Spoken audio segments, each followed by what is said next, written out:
The following is a sports broadcast presentation of TV 10 Martinsburg. It's time for the excitement of NCAA Division II basketball featuring the Pennsylvania State Athletic Conference and your Shepherd University Rams. Today's play-by-play video coverage is being brought to you by Hagerstown Ford. We deliver to your home. FordofHagerstown.com. Panhandle Dumpsters, because you have a choice. PanhandleDumpsters.com. The Mirius Group. Start planning for a brilliant future. The Joe Ferretti Law Office in downtown Martinsburg, delivering first-rate service and results for our clients. Green Tree Realty, a great place to call home. Jackie Lewis Broker. GreenTreeRealty.com. Mike Folk for Governor. Accountable, ethical, responsible. VoteForWV.com. And by Smallwood and Small, an Erie affiliate. Total Insurance Solutions. Standing by is our TV 10 broadcast team. Let's head to the court and get today's pregame show underway.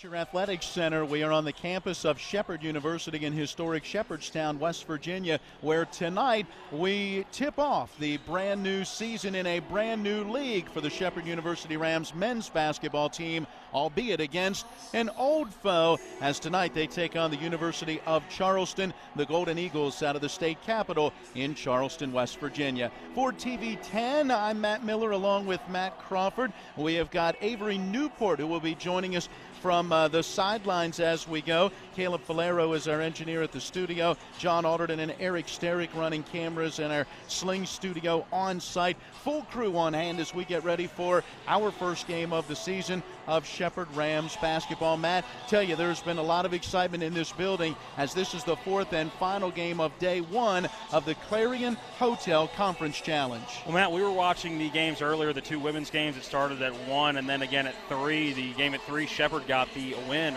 over Fayetteville State down in North Carolina. We'll tell you about that game a little bit later on with Avery, who got a chance to call that game for Shepherd today. But this place has been rocking all day. You and I, without really talking to one another, just first glance at that stream earlier was just how good of a crowd it was for an afternoon game. A good crowd here for the game that just finished up. That was Cal UP taking on Bowie State, and I think it helps that both of those teams relatively regional. I mean, Cal, you're talking only a couple hours away. Bowie State, you can get here in about an hour and 40 minutes, maybe even a little bit less. So I think you're getting a good turnout because of how local these teams are. Charleston, a good little section over there opposite of where we are. They travel well, being one of the bigger state schools in West Virginia, but really looking forward to it. And there's a lot of excitement around this Shepherd basketball team, both men and women's this year, just because if you look at the court right now, there's those shiny new PSAC logos, and I think that is going to draw a lot of attention the same way that it did for football just a few months back. So the Rams taking a few notes as Cal UP was on the floor earlier. I'm sure their coaching staff will take a few notes in this one, but Shepherd gets it started against a familiar opponent, a team they played that home and home last year.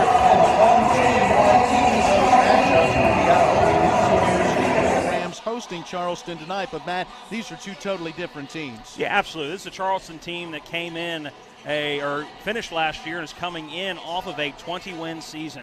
For the Shepherd Rams, they finished last year at 14-16, so not what Coach Namlick wanted as a sayonara season to the Mountain East Conference. And now you have two teams that are really projected to be complete opposite. When you look at those preseason standings, Shepherd 7 out of 9 teams in the PSAC East, where Charleston comes in as the second favorite team to go in that Mountain East Conference this year. And while Shepherd's still going to have a little bit of that flair that they had last year, they've lost a good amount of players. But the same thing for this Charleston team. I mean, you look down the stat sheet, you and I were talking about it earlier back at the studio, they're only returning 5 members of last year's team that recorded any sort of stats last year individually. So while these teams are familiar, they're familiar with the style of basketball that one another is going to play, but personnel-wise, I think you're going into this one basically blind. Well, and that style of basketball, a lot different from the old MEC, as these two teams will get up and down the floor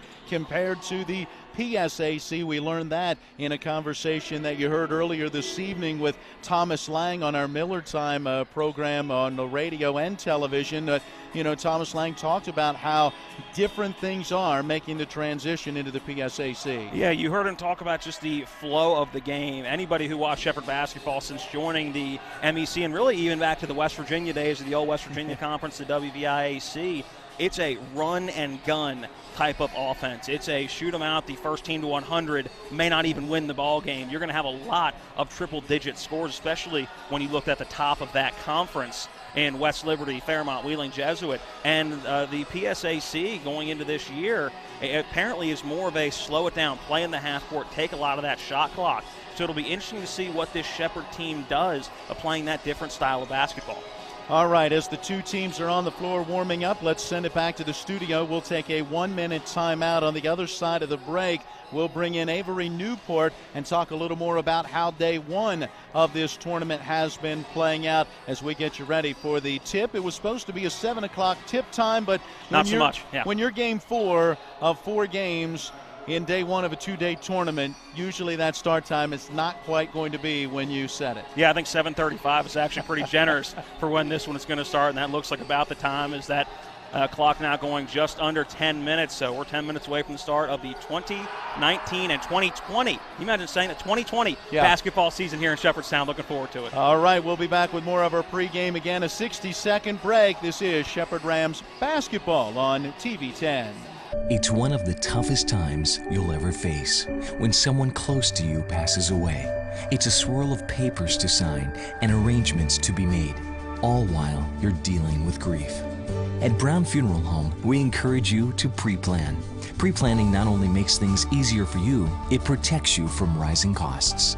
At Brown Funeral Home, our families are precious to us, and so are yours. Brown Funeral Home in Martinsburg, Inwood, and Charlestown, Ranson. Maytag knows extra dirty clothes need extra cleaning power. That's why the power of the extra power button makes Maytag extra powerful. Wow, dirt doesn't stand a chance against this kind of power. Get a load of this. That laundry is stacked. Not bad, huh? The Maytag extra power button. More muscle to tackle the tough job. We welcome you back into the Butcher Center. Along with Matt Crawford, I'm Matt Miller. Our guy in the middle is Avery Newport, and he had the play-by-play for earlier as the Shepherd women got their season started with a hard-fought win against Fayetteville State. Avery, welcome to the broadcast. Thank you guys for having me up here. It's great to be here tonight. And yeah, you're right. I did do the play-by-play earlier for the Shepherd women's game against Fayetteville State. It was a good game. Shepherd got out to a big lead early on in the first half. They were up 55-38 at one point in the second half, but Fayetteville State got right back into the game. They had a terrific defense, went on a nice run, and made it close late, but Shepherd was able to make a couple clutch baskets, made their free throws down the stretch, and held on for a 7-point win. I know you were talking about in the broadcast, Shepherd trying to hold on for more of an upset victory. What was it about Fayetteville State coming in that made that kind of that upset victory in the first game? Well, Fayetteville State has an excellent defense. They were ranked top 5 in the country in most defensive categories last season. Coming into this game, I don't think anyone expected Shepherd to shoot as well as they did and to execute on offense as well as they did. Big-time upset and a great way to start the season off. Well, and especially when you consider Shepherd's got about 6 incoming freshmen. I mean, this is a brand-new team on the floor, but they certainly got leadership from the people that you would have expected, a Sydney Clayton and also a Marley McLaughlin, who was able to put 30 points on the board. That's right. She had 6 3-pointers in the game, Matt. Was on fire from the start. In fact, Sydney Clayton only had 5 points for most of the game. They were reliable with that outside shot. That was what was working for them all night, and ended up getting them the win. And it's amazing to think that if that can continue, you remember Kayla Tibbs from last year and the records she was setting from beyond the arc. If Marlon McLaughlin can have that same type of year, could you imagine Shepherd having back-to-back years with 3-point specialists like that? It's going to be hard to defend, especially if the PSAC is more of that slow it down and play in the middle kind of league. Exactly, yeah. Well, Shepherd was top 15 in the country last year in 3-point field goal percentage. They got shooters all up and down the lineup, even their forwards. Their big guys can shoot as well. So, yeah, this is definitely going to be a very dangerous team from beyond the arc. And I expect in the future to see Sydney Clayton get the ball a little bit more down low. try and get that inside-outside game working, but the threes were on fire tonight for sure. All right, Avery, thank you very much. Avery's going to be joining us from down on the sidelines throughout the course of the game here this evening as we get ready for the men's action. Let's go back. The earliest women's game of the day saw Pitt Johnstown with a 72-68 win over Virginia State. And the men's game that just wrapped up before we got on the air, it was Bowie State holding off Cal PA 86-84. So we've seen three pretty good games already when you look at those final scores. Let's see how this one plays out to close out the day. Yeah, looking forward to it. And I noticed Coach Namlick, and I'm sure the Cal coach going to do the same thing. Coach Namlick, until about the 5-minute mark in that game, was sitting in the corner of the bleachers with a yellow notepad and a pen, just jotting down notes on what's going to be a conference rival in California, Pennsylvania. So I'm sure the Cal coach doing the same thing, and I'm sure they're going to do the exact same things tomorrow. And Bowie State looked like a very athletic basketball team, and that's no shock. Again, right in the heart of that D.C. metropolitan area, the Baltimore metropolitan area. They're going to have athletes. So this is really primed to be a great tournament, hoping that the game that you're about to see between Charleston and Shepherd is going to keep up that trend. Well, and certainly a good early test for a Shepherd Rams team that is pretty young, and we'll talk about that on the other side of the break. Another 60-second timeout. We come back with more of our pregame show. It is Shepherd Rams basketball on TV 10. Nothing goes better with football than chicken. From Pee-wee to the big boys to the wing T formation, a hearty meal of 12 pieces for just $9 is just what the boys need to be at their best. Oh my, fumbling, bumbling, stumbling. Omaha!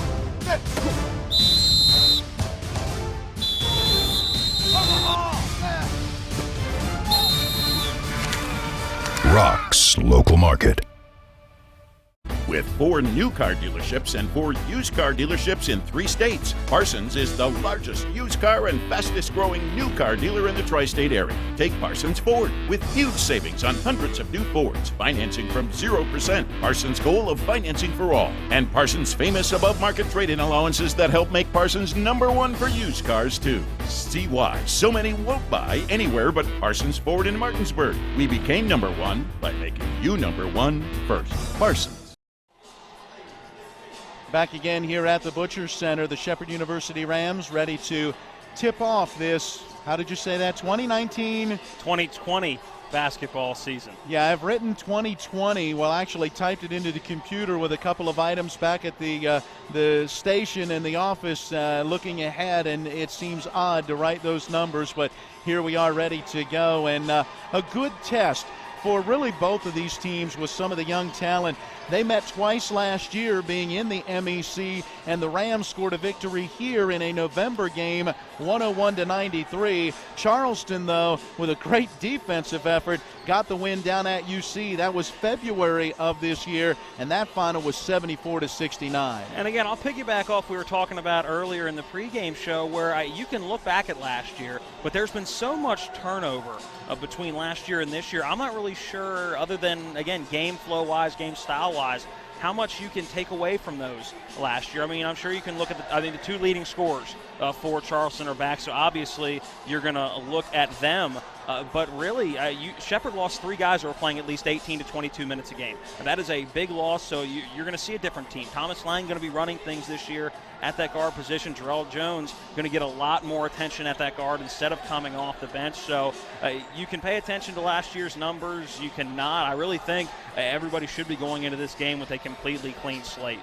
You mentioned Jarrell Jones last year averaged 5.4 points per game, but I tell you, his specialty last year was more lockdown defense. Yep. I think this year you're going to still look for that lockdown defense from him, but you're also going to look for some more scoring. Yeah, and I think he's one of the 2 guys you're looking at. Obviously, you're looking at him. Cam Stevens had a bigger role last year than I think a lot of people expected, especially deeper into the season, being that 3-point specialist that could come in and knock down those big shots. I think this year you're obviously still looking at Emmanuel Aguirre and Kyle Daggett. What are they going to be able to do down low? Yeah. Aguirre getting a lot of time last year as just a true freshman, but you could tell he was raw. He's still trying to build into that body, still trying to figure out how to use that body in college basketball. And the same thing can be said for Kyle Daggett. Daggett's been battling injury his entire career here, still rehabbing a knee injury, hopefully seeing him tonight, but a big body at 6'5" down there. So I'm interested to see what down low looks like, considering you don't necessarily have the depth at guard that you had last year. Well, meanwhile, for this Charleston team you mentioned, their top 2 scorers back. Drew Rackley averaged just under 20 points, and by just under, I mean 19.9 points a game last season. And Lamont McManus averaged 13.4 points a game. They have a third double-digit scorer returning as Devin Robinson is back. He averaged 11.3, so they do have a little more returning firepower. Yeah, so they're a little more returning at the top. And, again, I think you still wipe the slates clean. It'll be interesting to see how those guys come in with the new additions. This is a very big roster for Charleston, a lot bigger than you see for most Division II programs. It'll be interesting to see how deep they go into that big roster and how deep that bench is with guys that can be productive when they get minutes on the floor. Yeah, it's a full 15-man roster for the University of Charleston, a 12-man roster right now for your Shepherd University Rams. Well, we are just about ready for the introduction of our starting lineups as each team has made their way back to their respective benches. The season opening tip is just moments away. We await the music to die down, and Patty Alter is the not only voice at Rams Stadium, but the voice indoors here at the Butcher Center for Shepherd Rams men's basketball. And right now we're going to turn it up and see if we can pick up his introductions.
There you go, Patty Alter with the starting lineups as we get ready to go in this one. He mentioned the head coach is there at the end, Justin Namalik, into his 11th season now, leading this Rams program, 149 wins, 140 losses. Second winningest basketball coach here in Ram history for the University of Charleston in his 7th season. Dwayne Osborne leading the Golden Eagles. He's got a record of 109 and 70.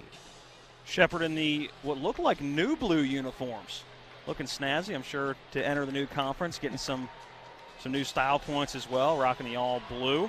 Big Shepherd across the front, and for our sake, nice big numbers on the back. And for Charleston, rocking the white uniforms with the maroon numbers. and some size on either side. Again, Kyle Daggett going to be into jump, but a big number 33, Lamont McManus. You can tell he's going to be a presence down low. Devin Robinson on that tip for Charleston, and it's into the backcourt, controlled by the Golden Eagles, and they will work it into the offensive end. They shoot at the basket to our left, and Shepherd coming out in that man-to-man defense. A little screen and roll action for Charleston. On that wing, right side, driving down the side of the paint and floating up that shot was Keith Williams, off the mark, and the Rams come the other way. Moving quickly, showing that Old Mountain East coming out. Jarrell Jones kicking it back outside. It was good defense on that back end by Kyle Daggett. Again, still getting those college legs underneath him. And, again, you see that kind of trying to fit in a little bit right there, trying to go up strong and just lost the ball on the way up. Yeah, I think that may have even been a pass as much as losing the basketball as he got it to Daggett, and then Daggett had it kind of swiped away. And back the other way after the turnover. Charleston looking to set things up. O'Neal on this left wing, guarded by Lang. Works it to the big fella. McManus wants to back his way in against Daggett. Instead finds a cutter down the middle of the lane, and Devin Robinson takes the feed and gets the leg out. Yeah, good feed by the big man, drawing in a second defender. Obviously with his size, Daggett is probably going to want a little bit of help on him, and a great cut down the lane by Devin Robinson as well, finishing it off the glass. So a little over a minute into this one, Charleston has the lead. Driving in from that left side with a right-hand floater in the lane was Jarrell Jones. It was off the mark and back the other way. Charleston quickly down the paint, and the shot rejected. Good block by McLean Corley, and back the other way. It's a one-hand jam for Jarrell Jones.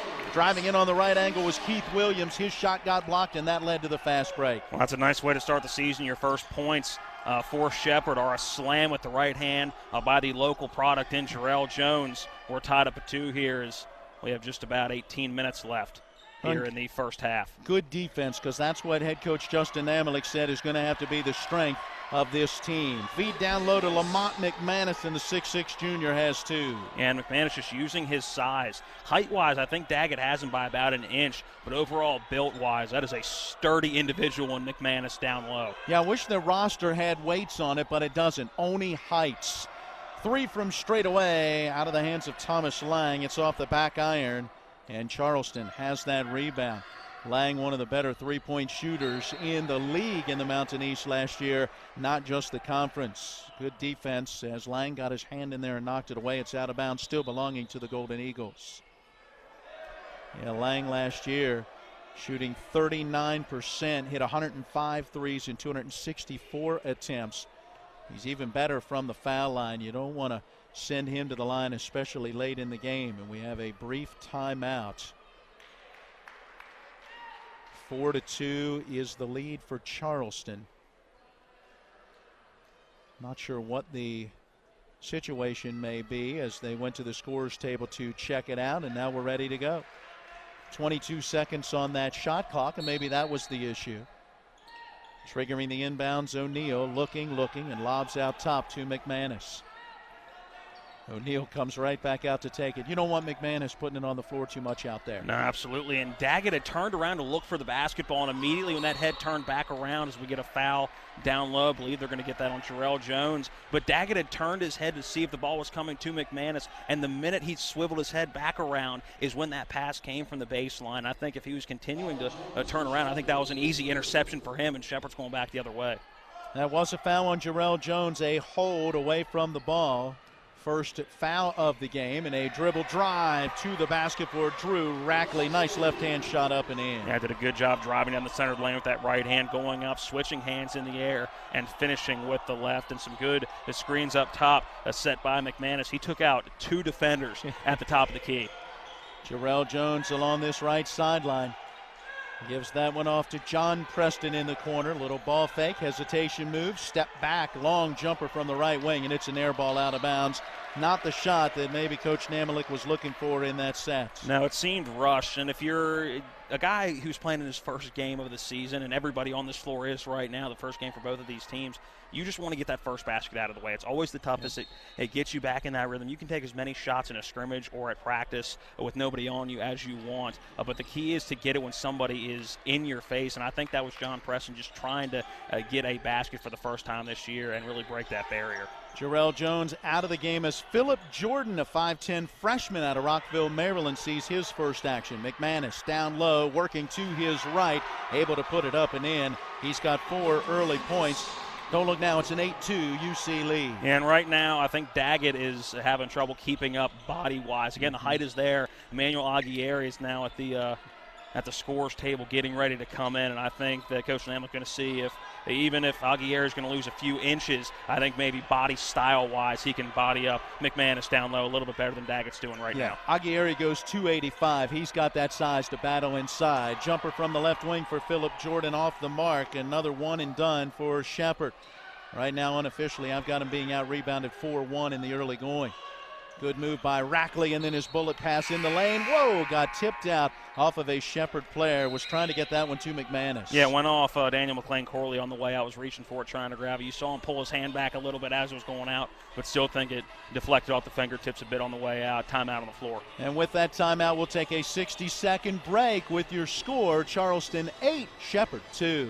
Let's talk trash, because when it comes to trash, you have options. Panhandle Dumpsters is a local family-owned garbage hauling company serving both residential and commercial customers with weekly trash pickup, dumpster service, yard waste pickup, and bulk pickups too. Panhandle Dumpsters will give you a free trash can and provide curbside service for just $23 a month. Panhandle Dumpsters features a fleet of quieter, eco-friendly garbage trucks, thereby reducing the noise usually associated with pickup. Switch now and save up to 30%. Call 833-DUMP-STR, panhandledumpsters.com.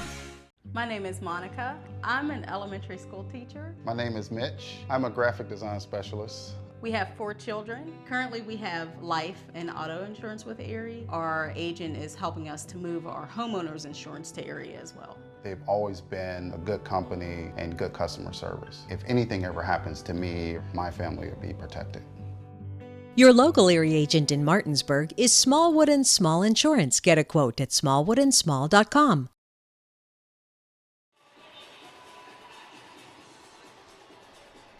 We welcome you back in to the Butcher Center as the Shepherd University Rams trail 8-2. 15:56 remaining of play. We apologize. We're experiencing some kind of technical difficulties as we're having some sound issues. Matt will check on that as on the inbounds for UC. We have a hold on the Rams, and that hold is going to be called on John Preston, his first and the team's second. UC again working the inbounds. Rackley takes a handoff out top, drives with the right hand into the lane, his floater off the mark, and the rebound to Shepherd. Preston into the front court, giving it off to Thomas Lang, sending on that left wing to McLean Corley. Dribbles down to the baseline, pulls up and knocks it down. The 6'5 freshman out of Clinton, Maryland, with his first points as a Ram. And again, one of those guys we talk about, and Shepherd doesn't get as many of these guys as you would expect, but one of those guys right in that DMV area, you know, a lot of good talent. As that one going to go off of Emmanuel Aguirre's leg on the way out. But you look at out of Clinton, that's going to be a tough guy to keep off the floor once he gets into the groove of things at the collegiate level. Good defense on that last play by Aguirre. Now on the inbounds. Great play by UC as they set a couple of screens and got Drew Rackley open on the right side for 3. 11-4. Now that advantage for UC. And there he goes, driving down the right side of the lane. That's McLean Corley to the rim. Count it, and there's a foul. Looks like that personal will go on number 11, Samuel Emick, who came in. Emick picks up his first, a 6'6 freshman out of Copley, Ohio. It's a 3-point opportunity for the Ram freshman, Daniel McLean Corley. Went to Massanutten Military Academy. Very good program there. Free throw on the way. It is up and it is good. And he's got 5 points since he came in off the bench. It's a good way to start. First collegiate game, it's not a bad way to get your feet wet. It gets Shepherd back to within 4 points, trailing 11-7. Under 15 minutes to play in the first half. O'Neal sends out on the right side for a long 3 from Robinson. It's too strong, and back the other way, the Rams' Thomas Lang. Lang up that far side. Working middle of the floor, now passing to Preston, picks up his dribble at the top of the key. Back to Lang in the left corner. Little ball fake, and now a drive down the baseline, reverse layup, spins it off the glass of the rim. Aguirre the rebound, but stripped. Taken away from him as he brought it down. Nice defense, UC. They've got the ball in the 4-point lead. O'Neal on that wing right side being harassed by Preston. Good defense. Yeah, good lockdown man-to-man defense we've seen so far. And Justin Namlick really doesn't ever go away from that man-to-man. You'll see zone every now and again, but not too often. Good ball screen leading to a wide-open three up top. Keith Williams knocks it down from straight away. And that was a deep three. Not just a three, but he was well beyond the arc and able to rattle it home. Good ball screen up top by Devin Robinson as well, allowing that separation. Williams, a 36% three-point shooter, 24 of 66 last season. Has his first in this one. Thomas Lang trying to answer the other way. Got it. Yeah, he had 105 of those last year. He knows how to hit that three. Timeout on the floor, and let's see what we'll have. Got to be honest, I don't know exactly what the whistle call is. There wasn't a foul, and as soon as Keith Williams got across, Rackley got across midcourt, the whistle was blown, and immediately our referee pointed to the sideline. So, yeah, I'm with you. I'm not really sure what that stoppage of play was for. Either way, with the dead ball, several substitutes for each team come in, including Caleb Martin, who's now running point for UC. They'll work down low to McManus, working to his right into the lane, puts it up too strong. And we'll have a foul, and that's going to be on Kyle Daggett, and it's his first. And unfortunately for Kyle Daggett, again, battling injury, and I'm sure he is very happy to be back out on the court right now. But right now, Charleston's offense, when he is in, is to go down low to McManus and try to use McManus' size, and it's working pretty well to start this first half. Free throw up and short off the rim. Lamont McManus, 6'6" junior out of Waldorf, Maryland, went to Fork Union Military Academy. McManus last year as a free throw shooter, 71%, 68 of 96, so not bad. He does get 1 of 2 here, and he's got 5 early points as UC has a 15-10 lead. Couple of more substitutions for the Golden Eagles, 13-23 and counting in our first half. Phillip Jordan back out there for the Rams. Sending to Jarrell Jones on the near side, tipped away and out of bounds off Rackley. Nice defense by the senior. Drew Rackley out of Zanesville, Ohio, went to UNC Asheville before making the transfer to the University of Charleston. 15-10, the Golden Eagles with the lead. Shepherd with the ball.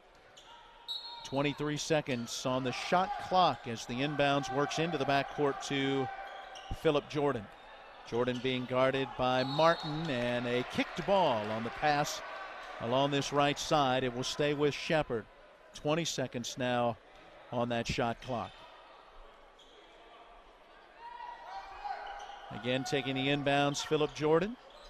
Working against Martin, dribbles between the circles, goes at the high post intended for Jarrell Jones. Dangerous pass tipped away. It was regained by the Rams, and they'll work it to Preston along the right baseline. Jumper up and good. And there's that first basket of the year for Preston, and a much better shot opportunity there for number 2. A little ball fake, and then a nice floater right before getting into the lane. Did a good job of throwing the brakes on and finishing with that right hand.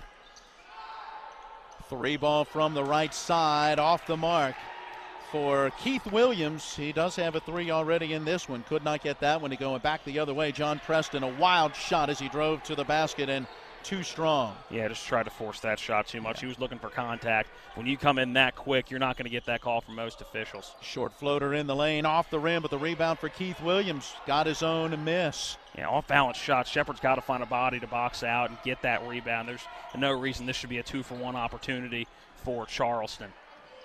From the wing right side, working into the paint, Williams passes to Hetherington, now to Rackley, left wing 3 off the mark. Hetherington runs down the rebound, and another opportunity on the offensive glass as the Golden Eagles maintain that possession. Shepherd was pretty even when it came to rebounding last year. Opponents out rebounding the Rams by about 1 each game, and McManus getting away with a little bit of a stiff arm there, but another good pass by the big man down low. Finishing at the basket is Hetherington.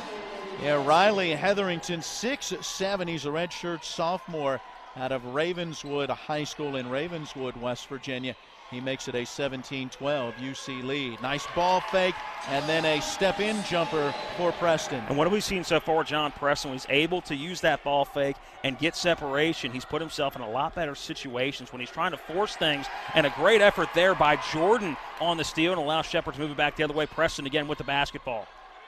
Working it along the baseline right side, getting it to McLean Corley. To his left in the lane, and the 13-foot jumper off the iron. And not a bad look that time. No.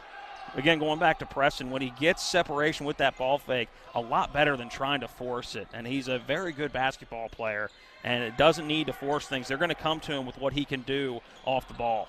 Oh, Rackley down the right side of the lane, left the leg up short. Came off the rim and the glass and back the other way. Daggett shot rejected. Hetherington blocked it and runs it down. In the front court, Rackley, a little hesitation move down the left side of the paint. Lost control of the basketball. I think he wanted a foul, not going to get it. It's a turnover. And into the front court, the Rams have it. That was Phillip Jordan to Daggett. Knocked away from him. Jones picked up the loose ball. And Shepherd working it around up top. Preston with a hesitation move, works his way to the rim and lays it up and in. May have gotten away with a travel, but we'll take it. John Preston has 4. Yeah, fought through contact and really put that ball away like a running back at the top of the key. And I don't know too many guards that can get from the three-point line to right in front of the basket with 2 steps. But Shepherd's going to take it. They're now down by just 1, and now we'll get a travel on the other end. That one going to go on Riley Hetherington, and we have our under 12 media timeout. Well, there you go, 9:57 remaining in our first half. We'll take a 60-second break and then return to the Butcher Center where UC leads Shepherd 17-16. For over 36 years, Green Tree Realty has been helping the Shepherdstown community find a place to call home. Our friendly team is ready to help you navigate the market and is your trusted resource, complete with a wealth of experience and local knowledge. For those looking to buy land, commercial property, or a home, we'll help you find the perfect fit. From staging and negotiations to closing and beyond, we're with you every step of the way. When will I be able to retire? How do I make the most of the money I have? How do I leave a lasting legacy to my loved ones? I'm Philip McCoy, financial advisor with the Mirius Group, a private wealth advisory practice of Ameriprise Financial Services Incorporated. Call us today at 304-263-4343 to help you make the most of your financial future. Our office is located at 1270 Winchester Avenue, Martinsburg, West Virginia. Ameriprise Financial Services Incorporated, member FINRA and SIPC. Well, since trailing 11-4 in the early going of this one, Shepherd has gone on a 12-6 run, getting back to within a point. Right now trailing 17-16, along with Matt Crawford. I'm Matt Miller. Caleb Falero's at the studio. John Alderton running a camera. Eric Sterick, our on-site producer. We've got Avery Newport joining us for the telecast tonight as well. We'll hear from him at the half. Jarrell Jones down the right side of the lane. Double clutches, has the shot roll off the back of the rim, and we've got a whistle and a foul going after the rebound. And that might be on Aguirre for a push. Wow. Yeah, it is going after the rebound. I think tried to assert his authority and use his body to get one of those Golden Eagles out of the way. I didn't see it. No, me either. I thought he was using his body to box out more than anything, but going to get called for the foul, as you mentioned, Aguirre back in for Kyle Daggett, who's back on the bench. It's just fascinating when you watch McManus, as big as he is, and the moves he has in the post and the contact that comes down there, that you then get a call like you had at the other end. Devin Robinson works his way to the basket, takes that pass from McManus, and Robinson puts it in. He's got 4 points. Lead back out to 3 for UC. Cam Stevens into the game for Shepherd with the basketball before he kicks it back outside. Thomas Lang now with it on that right wing, looking somewhere, goes across court to Cam Stevens on the left wing, and his 3 falls. Tough pass across the court to begin with, and a good immediate shot by Cam Stevens. Cam Stevens a season ago, 13 of 42 beyond the arc. That was 31%. It's his first of this brand new season. We got a tie ball game at 19. Looking back through, this is the first tie since 2-2 very early on. And good defense by Aguirre as McManus could not handle the pass. Aguirre got a hand in there to tip it, and McManus the last to touch it. And I've been very impressed with McManus, not only as a big man down low, but he's done a very good job dishing the basketball out. He's got very good moves for a big man. Absorbing the pressure and then being able to find whoever's open, knowing that he's getting double or even triple teamed at times. Thomas Lang in the front court, between the circles on the dribble. Sends to Jones on that left wing. From the top of the key, pulls up off that dribble. He knocks down the three. Jarrell Jones with 5 points. Yeah, quick little step back for Jarrell Jones, and nice quick fluid shot. That is one thing that we noticed from Jarrell Jones, and Matt, you've probably noticed since he was at Martinsburg High School covering his games, is how quick he can get that shot up. Shot 38% from beyond the arc last year as he was able to knock down better than 20. Back the other way. It looked to be Robinson who hit that shot, I believe. Jerome Jones trying for three from the right side, and it comes off the iron, but he's going to get 3 free throws as Garrett Denbo was defending, running towards him, and must have made a little contact on that follow-through. So 7:56 remaining in our first half. Timeout on the floor. We'll take the 60-second break as well. Shepherd now out in front by 1, 22-21. The level of care that I got at WVU Medicine was top-notch. If you're not progressing in healthcare, you're falling behind. Is really an integration, looking at a clinical care network, looking at the good people who can help push the envelope and raise the bar for delivering a quality healthcare product. To have my life back is absolutely a blessing. I am beyond thankful for WVU Medicine. I absolutely 100% have my life back. Let's talk trash, because when it comes to trash, you have options. Panhandle Dumpsters is a local family-owned garbage hauling company serving both residential and commercial customers with weekly trash pickup, dumpster service, yard waste pickup, and bulk pickups too. Panhandle Dumpsters will give you a free trash can and provide curbside service for just $23 a month. Panhandle Dumpsters features a fleet of quieter, eco-friendly garbage trucks, thereby reducing the noise usually associated with pickup. Switch now and save up to 30%. Call 833-DUMP-STR, panhandledumpsters.com. 7:56 to play first half. Shepherd with a 1-point lead, 22-21. They've been on a nice run after UC took the early 8-2 lead, stretched it out to an 11-4 lead. Shepherd with a 12-6 run got back to within a point after a UC bucket put them back up by 3. Cam Stevens tied it. Jarrell Jones broke that tie, and now the Rams with a 22-21 lead with Jarrell Jones going to the line. 3 free throws for Jones in the first one. Rims out, no good.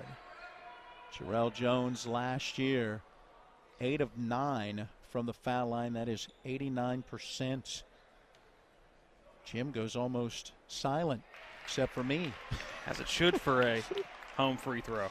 Second one is up and good.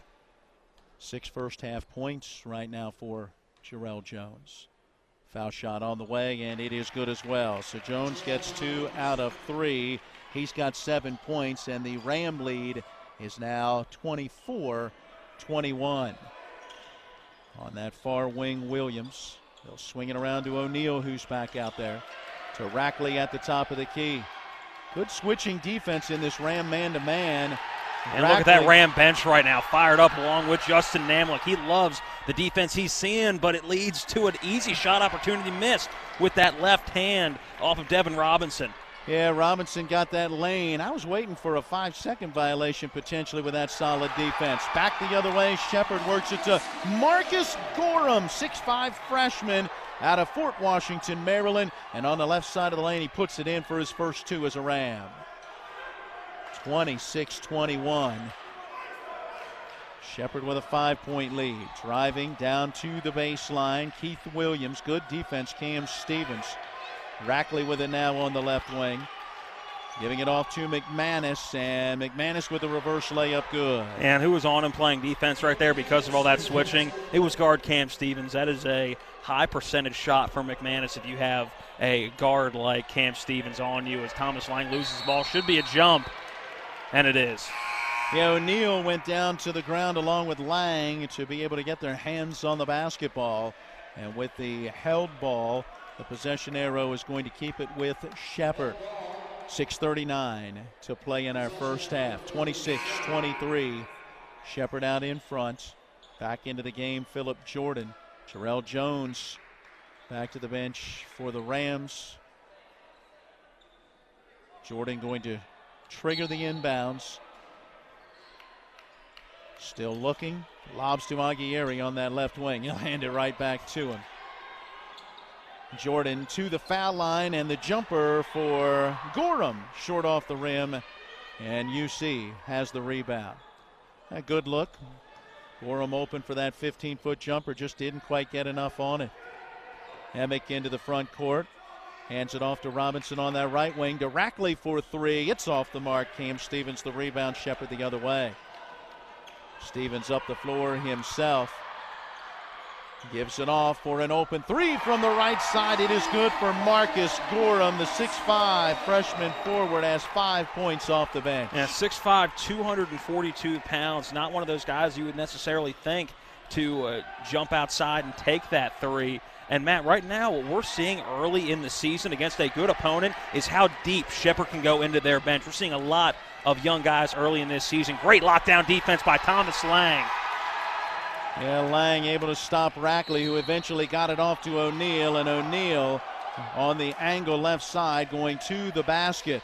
He is fouled on some help defense from Cam Stevens. You could read Stevens' lips from here as he looked at the official and said, "I had all ball." Had a body in front of us. Couldn't really tell if, and I was going to say the head coach, Dwayne Osborne, not happy, and he's going back to a play that happened at the other end of the court where Manuel Aguirre was running up the court and absolutely bulldozed one of the members of the Golden Eagles. Didn't get a number, but just shoulder down, bulldozed one of the Charleston players, and I think he's still a little fired up that there was no call on that. Well, he got the attention of an official by heading many feet out onto the floor. And eventually that official went down for the conversation.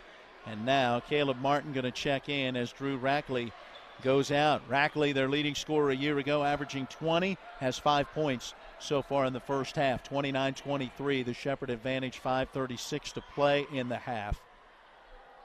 And apparently still some wet spots on the floor following the UC player that got run over by Aguirre. The official grabs a towel, cleans that up, and I think we're ready for some basketball as Martin, 5'9" freshman guard out of Greene, Ohio. Not red, not blue, not yellow? Nope, it was green. Must admit, I'll have to look that up. I am not familiar with where Greene, Ohio is. Martin getting it back, penetrating along the left baseline, spinning into the lane, and a traveling violation. I've got 5 turnovers in the first half for Charleston, only 2 so far for Shepherd. Yeah, and I didn't see that. It looked like he kept that pivot foot right in the lane, and going up was Phillip Jordan to go for that block, and I'm not sure I agree with that call, but Shepherd will take it up by 6. 29-23, Cam Stevens into the lane with the floater. Put it up with the right hand, but a little too strong. O'Neal that backside rebound. Seth O'Neal, 6-foot junior from Columbus, Ohio. Gives it off and gets it back. Good defense from Lang, preventing that three-point attempt. Out top, Williams dribbling to the left of the paint, stops and pops from about 14 feet away. And John Preston, as you're watching, didn't look like he stepped out, but I think he was anticipating somebody coming behind him for a wide-open layup, so he went with the odds there and figured it was a tougher jump shot than it would have been a wide-open layup opportunity. Good big man move for Aguirre, but can't get it to fall. Low post, right side. He worked to his left into the paint. We got a whistle and a foul, though, going after the rebound. And I'm waiting to see. Wow, that is on Aguirre again. His second personal.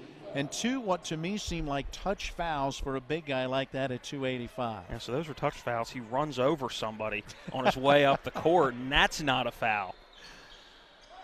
29-25. Shepherd with a 4-point advantage. Under 4.5 to play in our first half. Emick out top with it, giving it off to O'Neal. Lang with very good defense. Daggett helps out on the double team. O'Neal backs up, fires the three from the right side. May have nicked the rim. I was close to saying air ball. Stevens with the rebound and into the front court. A reach-in foul. A bank of lights go out up in the upper portion here at the Butcher Athletic Center. But only where we are, not affecting the game in any way. That would have been fun. Waiting to see the foul as they put it up on the board. They were waiting to make sure they got the right player, and it was Caleb Martin. His first, just the third team foul. Ram basketball as Preston along the left side of the lane pulls up from 14 feet away, and John Preston fouled. He'll get a couple of free throws. So that personal foul on Seth O'Neal. It's going to be his first and the team's fourth. The Rams with 6 fouls that they have committed, so their next personal going to put UC in the bonus. Preston's free throw off the mark and no good. Preston a season ago an 83% foul shooter, 44 of 53. Second foul shot off the mark too. Daggett able to keep it alive, and Preston able to get it. Gets it to Jordan from the left side off the dribble. Philip Jordan connects his first 2 points. Yeah, and Philip Jordan very quick off the dribble right there. If that's how he's going to play all year, he's going to be a very tough guy to stop as soon as he gets that basketball, if he sees a lane one way or another. 31-25, the Shepherd advantage. 3:40 and counting in our first half. Nice little pick and roll action as Williams was able to get it to Emick down the lane, and Emick fouled. We'll get a couple of free throws when we come back. Looks like that foul is going on John Preston, his second. We do have a media timeout, 3:36 to play first half. We'll take the 60-second break with Shepherd in front by 6. Hi, this is Eric from Hagerstown Ford. I keep telling you that Hagerstown Ford has completely changed the car buying experience forever. And with a return policy easier than Walmart, Hagerstown Ford has a goal to deliver 350 cars and trucks per month. And when I say deliver, I mean deliver to you, where you are, just like Amazon does. And if you don't want it, return it. No questions asked. The only way Hagerstown Ford can accomplish this extremely aggressive goal is to make the car buying process fast and easy. We simply refuse to play the dumb back and forth games that most dealerships want to play. There's absolutely no reason for you to waste your precious time at a car dealership. I assure you, there is no dealership from Winchester, Virginia to Washington, D.C. that can beat our price. There's no dealership that will allow you to return your new car if you don't want it. Hagerstown Ford absolutely has the best price, and we'll bring the car to you. And if you don't want it, return it, period. No questions asked. There's no reason to buy anywhere else. Visit HagerstownFord.com to schedule your VIP experience and get your new ride delivered to you. Contact dealer for details. Along with Matt Crawford, I'm Matt Miller. Avery Newport with us as well. Caleb Falero back at the studio. John Alderton and Eric Sterick operating cameras and our on-site production with this TV10 broadcast of Shepherd Rams basketball. Season opener for the Rams. They will have a couple of games before we see them again as we continue to follow the Ram football team and the local high school playoffs on TV10 football style. And so we'll get back and see the Rams first part of December. Samuel Emick at the line. Free throw up and good. First points for the 6'6 freshman out of Copley High School in Copley, Ohio. Free throw number 2 on the way, and it is off the back iron, no good. Daggett clears the rebound. Ram basketball. 31-26. Shepherd out in front. In the front court, Preston running the point to Jordan on this right wing. To his left, got to the foul line. Passes down low to Daggett. Back out top. Jordan for 3. It's off the mark, and the rebound to Emick. And this is where Kyle Daggett needs to get his feet underneath him. McManus out of the ball game right now, and a much better opportunity for him down low going against, Samuel Emick. Emick down low, got under the basket a little too far. Nice defense by the Rams. That basket helping out as well. Shot off the mark, and the rebound to Daggett, and down the floor Jones from the right side is 3. Off the mark, Robinson the rebound. UC the other way. Under 3 minutes to play in the first half. O'Neal along this near sideline. Picks up that dribble. Double team is on him. Able to get that pass to Rackley on the right wing. To Williams in the corner. 3 ball, got it. Keith Williams with his second 3 in the first half. He's got 8 points. Williams wide open. Thomas Lang coming up to play a little help defense, leaving Williams wide open in that right corner. Pass far side, tipped out of bounds by O'Neal, right in front of that Charleston bench, and the Golden Eagles wanted it to go off of Thomas Lang, but our official says no go. It'll stay with Shepherd. You can want it all you want, but it is about who it goes off last. 2:26 to play first half. Entertaining first half. Neither team has been able to open a huge lead, and on the inbounds pass, Preston was expecting someone to be where they were not, and back the other way. O'Neal's three ball off the rim. Rebound tipped, though, and controlled by Williams. Seth O'Neal went for the dagger, getting the turnover and going for the three. They were fortunate, was UC, to get it back. McManus beyond the arc on that right side. Put it on the floor. Works it off to Robinson, dribbling into the lane, draws contact as he goes up, and it looks like John Preston may have just picked up his third foul, and he has. Yeah, and even if you don't make contact, when you leave your feet and there's any sort of sliver of thought that there was contact made, the defender is never going to get the benefit of the doubt when he gets airborne. Preston going to stay in the game despite the 3 fouls as listed on the scoreboard right now. And Devin Robinson, the 6'4 senior, to the line, and his foul shot off the back rim. Robinson's out of Cleveland, Ohio, and John Adams High School, went to Cuyahoga Community College before joining these Golden Eagles. 6 points in the first half for Robinson, a guy that averaged 11.3 a season ago. This foul shot is good. He gets 1 of 2, 7 now for Robinson. And the lead down to 1 for Shepherd, 31-30. Nice little run right now for UC. Jarrell Jones, step back shot off the right side of the rim, no good. Rebound run down by Robinson, saved from going out of bounds as he got it to Rackley. Tough shot for Jarrell Jones. Didn't square it up very well. Missed it wide to the right. He Scott Norwooded it, you might say, wide right. Hopefully no Bills fans listening right now. McManus down low, forces the shot up off the rim, no good. Daggett tips it, outlet knocked, was going out of bounds, trying to save it as Lang, but throws it right back out on the baseline. He was looking to get it to Marcus Gorham, but it was wide of Gorham, and it will stay with UC. Missed opportunity there for Shepherd to be able to head the other way. 1:22 remaining here in our first half. Inbounds low post right side, too easy for Devin Robinson. Just like that, it's a 32-31 lead now for UC. On the near side of the floor, McLean Corley giving to Thomas Lang. Lost it as he was trying to make his move at the foul line, extended on the left side. Back the other way, O'Neal feeds underneath to Robinson. His lay-in is good. And if I'm Justin Namlick, I would have called a timeout right there to slow momentum, and Thomas Lang going to do it instead.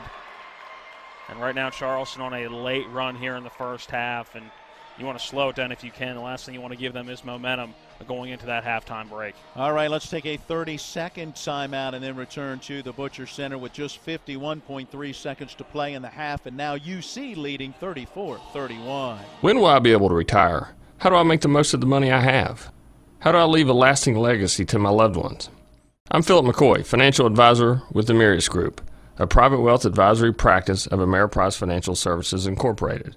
Call us today at 304-263-4343 to help you make the most of your financial future. Our office is located at 1270 Winchester Avenue, Martinsburg, West Virginia. Ameriprise Financial Services Incorporated, member FINRA and SIPC. Well, Matt, since Shepherd had that lead out at 29-23, it is an 11-2 run that now has UC in front, 34-31. Shepherd basketball, 20 seconds on that shot clock. Gorham out top, sending to Jones on the right side. McLean Corley has it, and again to Jones. Again to Gorham in this right corner. Good defense by UC. Lang comes to get it. His right corner three hits the rim, the backboard, and then goes in. But what are we going to have? I think our outside official says that one apparently went over top of the backboard. I think what they were saying was it nicked the shot clock. Again, I didn't see it. Yeah, I couldn't tell from this benefit angle. of the doubt is we're up here and they're down there closer to the play. And now the shot clock and game clock almost simultaneous, only about half a second a difference, and Charleston's going to use a timeout to figure out what their last play is going to be. Yeah, O'Neal holding onto that basketball on the dribble and then looking at the official and calling for the 30-second timeout. Been an entertaining first half, a back-and-forth battle. Justin Namalik all the way out onto the floor. And rather not happy, if I'm reading body language correctly and reading lips correctly. I think he's wondering what the whistle was. I think he was thinking the same thing we were, that ball bounced up and then came back in, not hitting anything that was out of play. Can't imagine what else he would be upset about at this point in the game. Well, he has spent the entire timeout chewing on the ear of a pair of officials while his assistants have handled the team. By the way, a new assistant this year, Jason Boardley, a grad assistant from Mount St. Mary's, making his way here to Shepherdstown, working with Trip Lowe, who's in his 14th year working with this Ram program. So it belongs to UC with 17 seconds exactly, 16 on the shot clock. 34-31, Golden Eagles with the lead. The inbounds going to O'Neal, going to hold it on his hip in the backcourt, and now with 10 seconds, going to begin to work that offense. Rackley with it to McManus, baseline right side. Feeds in the paint to Robinson, short shot good. Couldn't draw it up and execute it any better. Better than three-quarter court shot and air ball out of the hands of Daniel McLean Corley.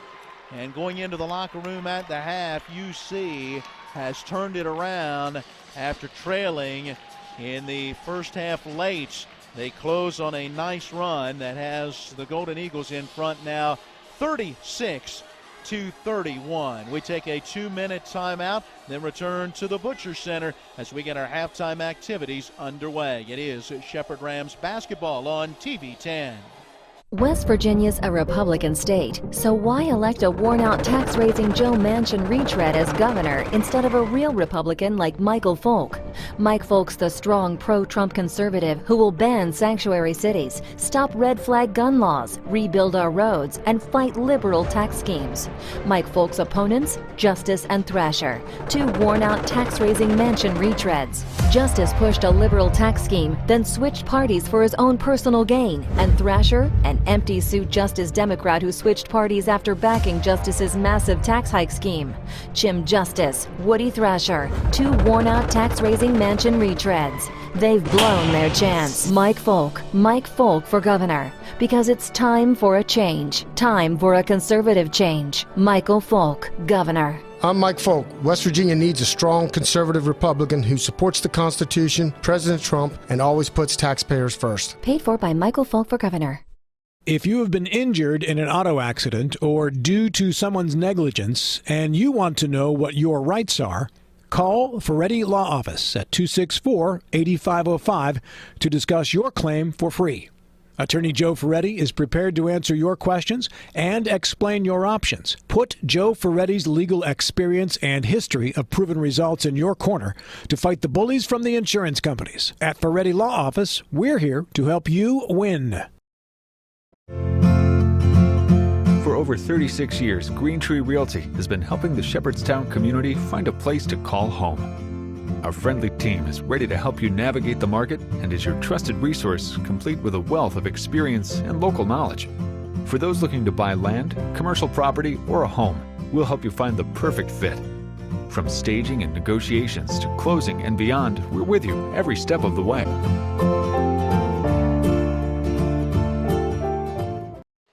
Back again here at the Butcher Center. It's the Shepherd University Rams entertaining the University of Charleston, and the Golden Eagles have the 36-31 lead. Along with Matt Crawford, I'm Matt Miller. We'll get Avery Newport back in here with us in a few minutes to talk a little more about the women's game from earlier today, as this is game 4 of day 1 of the Clarion Hotel Conference Challenge. We've got John Alderton running a camera, Eric Sterick working a camera, and as well working our sling studio. Caleb Valero is our engineer back at the studio. Well, Matt, an entertaining first half. They always say basketball is a game of runs. And we saw that because it was an early run for UC that gave them an 8-2 lead. They got that lead at to 11-4 before Shepherd went on a 12-6 run, got to within 1, eventually tied it at 19, one of only 2 ties in the first half at 2 and then at 19. Shepherd then took the lead, pushed that lead out to 29-23, but from that point, closing out the first half, UC went on their next run, 13-2, and that's why they have a 5-point lead at the break. Yeah, and more importantly, they have the momentum going into the half, and we'll see how Shepherd can make adjustments at the half. And right now, I don't think either team playing bad. I know a low-scoring first half when you talk about Mountain East standards. I know Shepherd not a member of the Mountain East anymore, but used to seeing those 60-point halves or even the high 40 to 50-point halves, and at 36-31. I think you're still seeing both these teams figuring out their youth and figuring out their new players. And I mentioned it earlier in the half, but I'm very impressed with the youth and the depth of the Shepherd University bench so far that we've seen. We've seen good contributions from a lot of different players here in this first half, and we'll get those details when we look at the stats. Yeah, they've had, 9 different players who have seen some kind of playing time in this first half. Coach Namalik doing a nice job of getting guys in and out, and you wonder if maybe some of that is still working on developing some of that chemistry. Who's going to work well on the floor together with a lot of new faces for the Rams, and for Coach Dwayne Osborne, some of the same thing, as they've got some young guys out there as well. Only 5 players returning for UC that saw significant minutes and put points on the board for them as well. All in all, good first half. We'll have to see who comes out and executes and gets the job done in the second half. We hope to maybe hear from Justin Namalik before the second half gets underway. We'll wait and see if that can occur once they come out of the locker room. Right now, we'll go ahead and send it back to the studio. Let's take a 60-second break, and then when we come back, we'll be joined one more time by Avery Newport as we look through the first 3 games of day 1 of this 2-day mixer tournament, including the Shepherd women's team opening the season with a win earlier today. We'll have that as we come back with more Shepherd Rams basketball on TV 10. Hi, this is Eric from Hagerstown Ford. I keep telling you that Hagerstown Ford has completely changed the car buying experience forever. And with a return policy easier than Walmart, Hagerstown Ford has a goal to deliver 350 cars and trucks per month. And when I say deliver, I mean deliver to you, where you are, just like Amazon does. And if you don't want it, return it. No questions asked. The only way Hagerstown Ford can accomplish this extremely aggressive goal is to make the car buying process fast and easy. We simply refuse to play the dumb back and forth games that most dealerships want to play. There's absolutely no reason for you to waste your precious time at a car dealership. I assure you, there is no dealership from Winchester, Virginia to Washington, D.C. that can beat our price. There's no dealership that will allow you to return your new car if you don't want it. Hagerstown Ford absolutely has the best price, and we'll bring the car to you. And if you don't want it, return it, period. No questions asked. There's no reason to buy anywhere else. Visit HagerstownFord.com to schedule your VIP experience and get your new ride delivered to you. Contact dealer for details.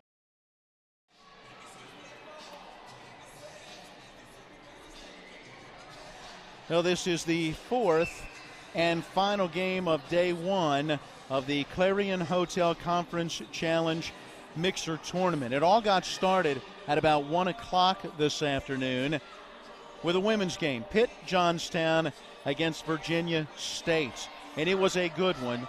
Pitt Johnstown holding on for a 72-68 victory to get the day started. That led to game 2 in women's action, and it was the Shepherd Rams holding off Fayetteville State by a 78-71 score. Great effort by a young Rams women's team to start the season with a victory. And I think what you saw in that was it was a young women's team, and it was good to see those young players get involved. But I think what stands out is those players that were more of those second-tier players last year step up into their new leadership roles. Obviously, Sydney Clayton coming back, and you expect her to be more involved as the season goes on. But a good day for Hannah Myers, who was a true freshman last year and was getting a lot of starts. In fact, got more starts than not, and only was coming off off the bench a handful of times all season. And then Marley McLaughlin, again, having a 30-point game. And you knew she had the ability from the outside to knock it down last year. You saw that. But, again, when you get into those different roles and the pressure's on you, it's a little bit different than if you're just one of those role players like she was last year behind Liz Mormon, behind Kayla Tibbs, behind Carrie Langford. So to have her step up into that, a big role, much bigger, and I think it was very impressive to see that in the first game of the season. All right, let's bring back in Avery Newport. He had the call of that women's game earlier through the Shepherd Rams website. If there's ever a time where we're not able to carry a game, which will happen, especially early part of this season, continuing to follow Rams football and high school playoff football, the voice you'll hear will be Avery Newport. And so, Avery, what did you see? What impressed you the most about the women's victory to open the season? Well, the three-point shooting, Matt. The three-point shooting was incredible, especially in the first half. They hit, I couldn't even tell you how many they hit, but they were on fire. They hit 5 in a row at one point in the first half. The three-point shooting was excellent, certainly. How about on the defensive end of the floor? What did you see from them there? Well, they definitely got Fayetteville State out of their rhythm offensively. Fayetteville State is a great defensive team themselves, but I'm telling you, man, that defense was all over the Bronco offense. Turnovers, steals, blocks, you name it. On-ball pressure constantly throughout the game. It was really impressive to watch. I think that's one thing that you have to look at the women's team this year is just hope that they can have that consistency. Exactly. It didn't have it last year, especially on that offensive side of the ball, which is part of the reason that they ended up dropping their final 9 games of the season last year. So while one game's nice, but we saw them have games similar to that last year. I think the big thing for this young team in a new conference is to make sure they're finding some sort of consistency. Exactly. They are very young. They do play a lot of underclassmen, but this is a great way to start the season. Now they're comfortable. They're in game mode.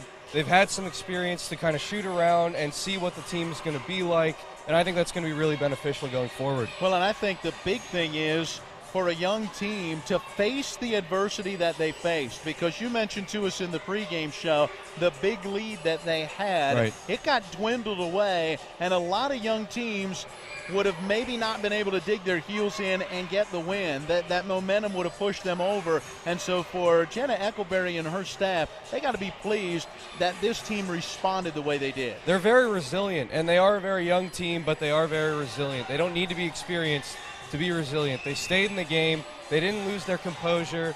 They had a few turnovers late. They missed a couple shots, but overall, the defense stayed strong. The offense made shots when they needed to make them, and they held on for a win. All right, Avery, I'm putting you on the spot because I don't have it in front of me.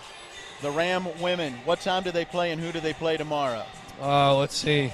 I got to check the schedule, but I believe they play Virginia State tomorrow. All right. And I'll get back to you on the time. I was going to say, we'll definitely have that as we Crack go through research the second team. half to make sure that we get that, because we'll be following the Shepherd football team up to Bloomsburg on TV 10, but through the Shepherd Rams website, you will be able to pick up the games from this tournament. Avery, thank you. We're going to let you head courtside. We'll see if we might get a chance to hear from head coach Justin Namalik as the team comes out, maybe not, as the Rams are making their way out. We're going to take a 1-minute timeout. We'll be back with numbers from the first half and your second half of action at the intermission.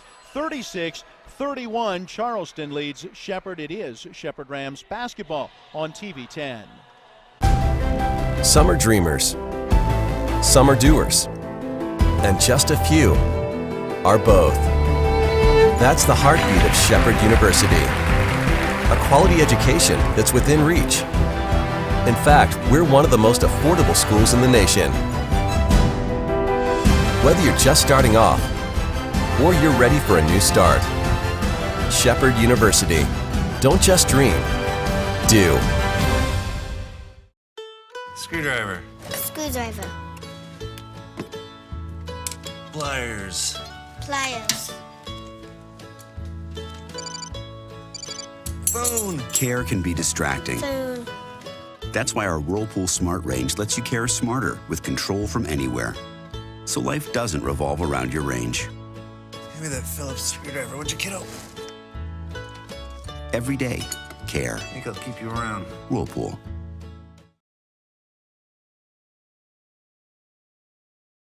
Take a look at some of the numbers from the first half. And, Matt, I'll look at some of the team totals, give you those individual totals. It is a 36-31 lead for Charleston. And when you look at the rebounding, it's an 18-13 edge for Charleston. Turnovers identical, each team with 5 turnovers. When you look at shooting, the Rams have knocked down 12 of 29, that's 41%. Charleston 15 of 28, that is 54%. And that's one of the things they did so well last year, Matt, shooting well. Charleston shot 52% from the floor. Yeah, they shot very well, and Shepherd, I think, taking too many forced shots in that first half. And before we get into the individual numbers, I think we're going to go down and get a quick comment from head coach Justin Namlick. Yeah, Coach is ready. Avery, take it away. Thank you very much. I'm with Coach Justin Namlick here. Coach, thoughts on the first half? You know, I thought we did a real good job defensively on our guards. You know, obviously Robinson and McManus are hurting us inside. You know, and that's one of our weaknesses, you know, so far with this team this year. So we just need to give a little bit more effort defensively against them, keep being solid, because I think we can turn it around. You were really good defensively on Rackley, number 0 in the first half. What do you plan to do in the second half to keep that defensive pressure up? I mean, Jarrell's just doing a great job on him. You know, he had some really good possessions against him, so I'm not really concerned about him. Like, we got to find a way to stop their inside scoring. Thank you, Coach. All right, there you go. Avery Newport with the interview with head coach Justin Namlick. Some of Coach's thoughts heading into this second half. Yeah, looking back to some of these individual numbers real quick as the horn sounded for just 1 minute left in the halftime break. But Devin Robinson, 11 points, the only player in double digits for the Charleston Golden Eagles. Keith Williams has added 8-7 for Lamont McManus, a couple baskets for Drew Rackley, and a couple baskets for a couple of other Golden Eagles, again shooting 53% in that first half. For Shepherd individually, nobody in double digits. John Preston is 3 for 5 from the field with 6 points. Thomas Lang has added just 1 bucket in the first half. That's got to improve. He is 1 for 3 from the outside. That is his only bucket. He's also got an even assist-to-turnover ratio at 2-2. Cannot turn that ball over unless he's going to dish it out a little bit more. 5 points for Marcus Gorham, 5 points for Dan McLean Corley, both in their first collegiate action for Shepherd, so not bad for them. And Jarrell Jones has added 4 points. Cam Stevens also in the scoring tally. He is 1 for 1 from beyond the arc. Shepherd again shooting 41% in that first half. Second half underway. Charleston will start with the basketball. Yep, Charleston has it now, shooting at the hoop to our right, and the Rams come out again in that man-to-man defense. And that is Rackley along the right side of the lane who floats it up and in. He's got 7 points, and the lead for UC is at 7. Well, there's that broadcaster's jinx for Avery. He talked to Coach Namlick about how good the defense has been against Rackley, and he's the one that gets that first point of the second half, first pair of points in the second half for Charleston. An off-balance shot off the side of the iron going back the other way is Charleston. It's Keith Williams with the basketball. Yeah, McLean Corley pulled up off the dribble and could not connect. 38-31, that lead remains 7 for the Golden Eagles. Rackley out top around that screen set by McManus, ends up giving the ball up. Good defense that time by Jarrell Jones. O'Neal with it on that left wing near the sideline. Shot clock down to 6, down to 5. O'Neal going one-on-one, gets to the rim and lays it up and in.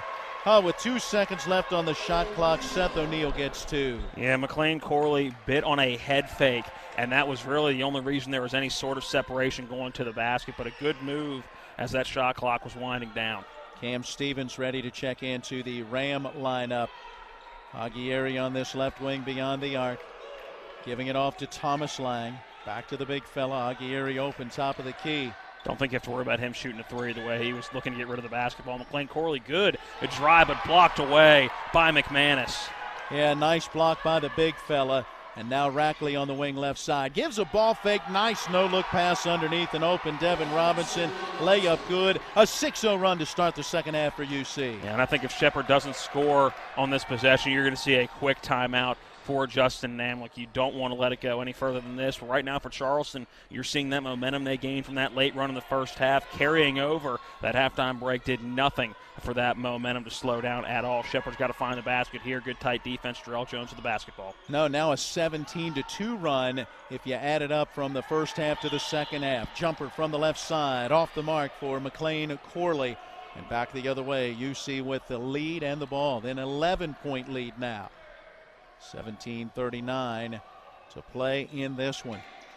Well, Coach Namalik telling us as we talked on a Tuesday night at the FAM appreciation event that this team has been pretty solid defensively in the early part of the practices and scrimmages, but they have had their moments where they've struggled offensively, and they're struggling a bit right now. Long three from the left side for O'Neal off the mark. Shepherd catches a break there as they get the rebound and work into the front court, still down by 11. And many folks may look at that and say, no, it was good tight defense. Charleston didn't really run an offensive set there. Not a whole lot of movement away from the basketball. Jarrell Jones out top, guarded by Williams. Back to Lang on that right side in front of the Ram bench. 6 seconds, 5 on the shot clock. Long three from Lang, off the rim in the backboard. Rebound tipped and controlled by Williams. Back the other way, the Golden Eagles. Williams passing to O'Neal. Right side three on the way. Off the rim, the backboard, and drops through.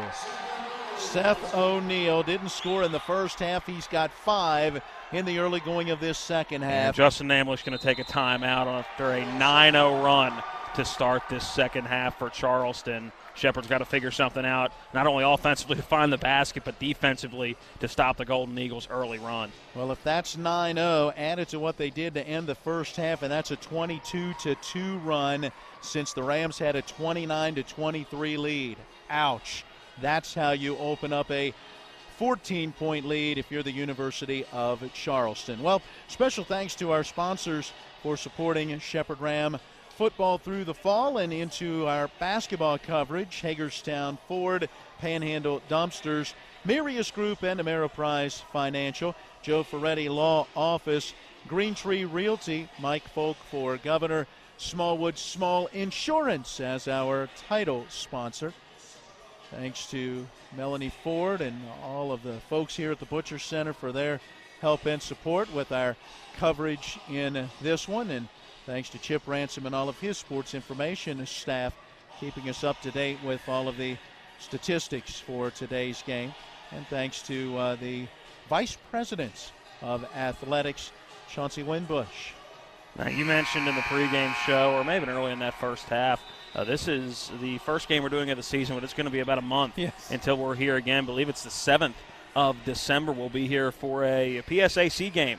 That is the Slippery Rock game here in Shepherdstown, but that'll really start our full-on home coverage of Shepherd Ram basketball. Only a few games from there on out that are going to conflict otherwise, but should be a pretty full schedule for us, especially once you get past that new year into 2020. And really looking forward to seeing how this Ram young team develops and grows throughout the course of the year. Let's see what they do out of the timeout. Good aggressive defense for UC, and the Rams get a backdoor cut, but Cam Stevens can't handle the pass off his hands and out of bounds. Oh boy, let's hope that's not an omen of the way this entire second half is going to go. Over-aggressive defense. Stevens on the backdoor cut. The pass was right there, but just slipped through his hands. So now the Rams got to pick it up on the defensive end. McManus out top. Letting O'Neal go by one way now. Coming back the other, hands him the basketball. Lang on him defensively.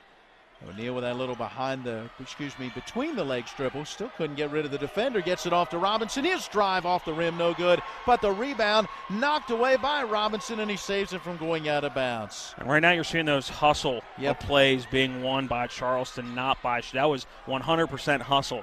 The reason that Charleston still has the basketball. Man, it's a good big man move underneath, going right up on Daggett, but good defense by Kyle Daggett. But another second chance opportunity, and McManus capitalized on that one. Had another basket and a rebound to his stats on that play.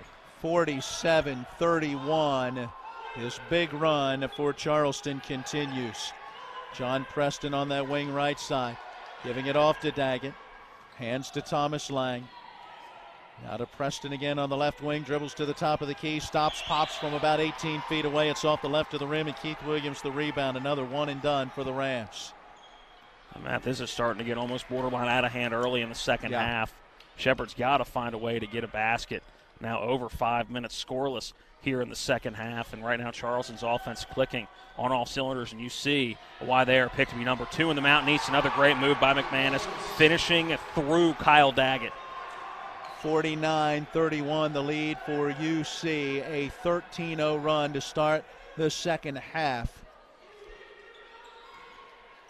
put it together with a 13-2 run, and that's now a 26-2 overall run between the end of the first half and the start of this second half. Nice job as Lang was able to get it to Daggett in the lane. His shot is up and good, and the Rams finally able to get on the scoreboard here in this second half, and Daggett will have a three-point opportunity as there was a foul on Keith Williams, his first, team's first in the second half. Let's take a 60-second break. 14:25 to play in the contest, and Charleston leading Shepherd 49-33. These are more than just the sounds of a safe place to go after school. These are the sounds of interest being ignited and of mentors making an impact. At Boys and Girls Clubs, we don't do just one thing. We do whatever it takes to meet the needs of every kid who comes through those doors. Because whatever it takes is what it takes to build great futures. Great futures start here.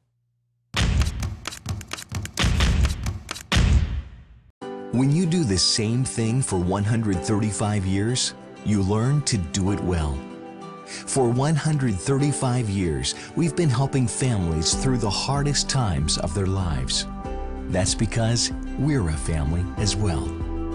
When your family loses a loved one, we're here to help. We're Brown Funeral Home in Martinsburg, Inwood, and Charlestown, Ranson. We're here when you need us.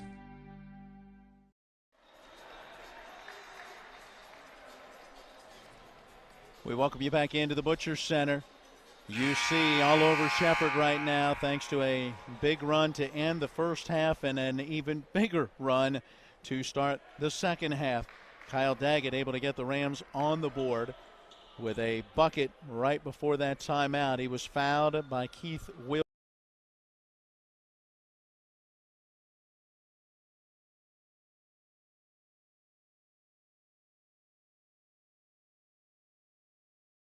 The court about a minute ago, we talked about a hustle play being won by Charleston, keeping the ball with the Golden Eagles in the offensive end of the court. That was a good hustle play by Shepherd, and Cam Stevens in particular never quite got the dribble, but made sure he used his body to prevent Charleston from getting the basketball back. Matt, Kyle Daggett a year ago was just 4 of 14 from the foul line. That is 29%. Has missed his first free throw of the new year. Cam Stevens lost it, but right to Jarrell Jones. Preston from the right side. His long three off the rim, no good. Aguirre trying to run down the rebound, but O'Neal beats him to it. And UC has the basketball in a 49-33 lead. O'Neal guarded by Thomas Lang. Gives it off to Rackley, out top to Williams. Robinson on that left wing goes right by Preston to the basket and lays it in. Yeah, Preston didn't move his feet quick enough to try to reach to begin with and never quite caught up. 51-33, Charleston with the lead. The Rams with the basketball. Stevens on that wing right side. Around the screen set by Aguirre. Switch defense. Emick now on Stevens. Aguirre with a little mismatch has Williams down low, and good defensive help by Robinson to get a hand in there, poke it away, and it's out of bounds still to Shepherd. 6 seconds, though, on the shot clock. The Rams have to be aware of that on the inbounds. And McManus coming back in the ball game, so you lose that presence down low that you may have gained a slight advantage on. With him out of the ball game, expect some sort of low ball screen for Emmanuel Aguirre to try to get Thomas Lang open, and a high ball screen from Cam Stevens trying to get John Preston. Now there was Aguirre setting that screen for Preston. He got it now to Aguirre. 2 seconds, 1 second, and the shot didn't get away.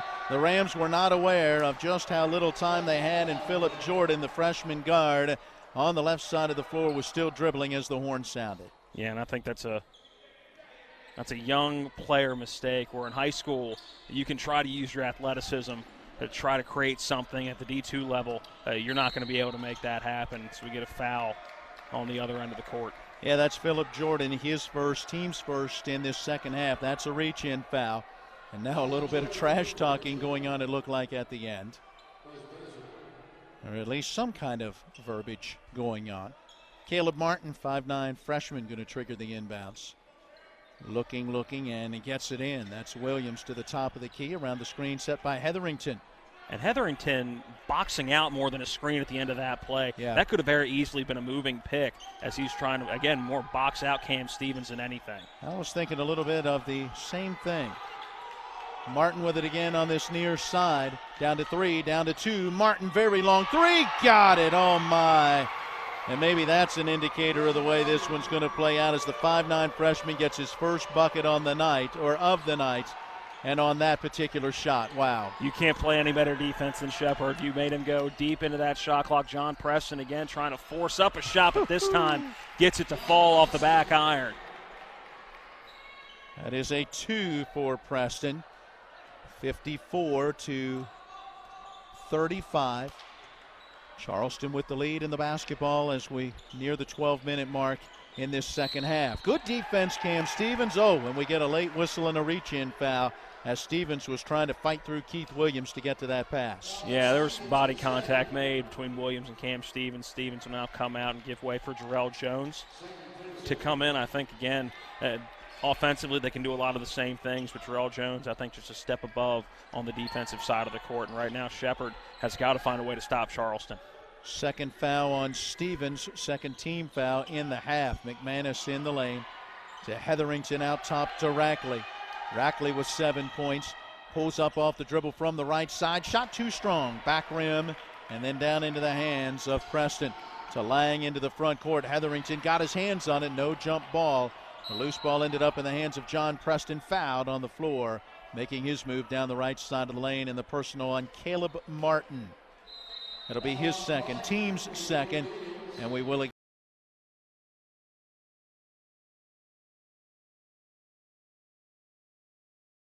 play in the contest. Let's go ahead and take a 60-second break with UC leading Shepherd 54-35. With 4 new car dealerships and 4 used car dealerships in 3 states, Parsons is the largest used car and fastest growing new car dealer in the tri-state area. Take Parsons Ford with huge savings on hundreds of new Fords, financing from 0%. Parsons' goal of financing for all, and Parsons' famous above-market trade-in allowances that help make Parsons #1 for used cars too. See why so many won't buy anywhere but Parsons Ford in Martinsburg. We became #1 by making you #1 first. Parsons. Maytag knows extra dirty clothes need extra cleaning power. That's why the power of the extra power button makes Maytag extra powerful. Wow, dirt doesn't stand a chance against this kind of power. Get a load of this. That laundry is stacked. Not bad, huh? The Maytag extra power button. More muscle to tackle the tough jobs. Well, we mentioned at the half a game of runs. UC started the game on a run. Shepherd answered with a run of their own to take the lead. In fact, led by 6 at 29-23. Relatively late in that first half. It was a 13-2 run to close the first half for UC, and then a 13-0 run to open the second half. Put it together, that's a 26-2 run, and there's a difference in this one as the Rams trail right now 54-35.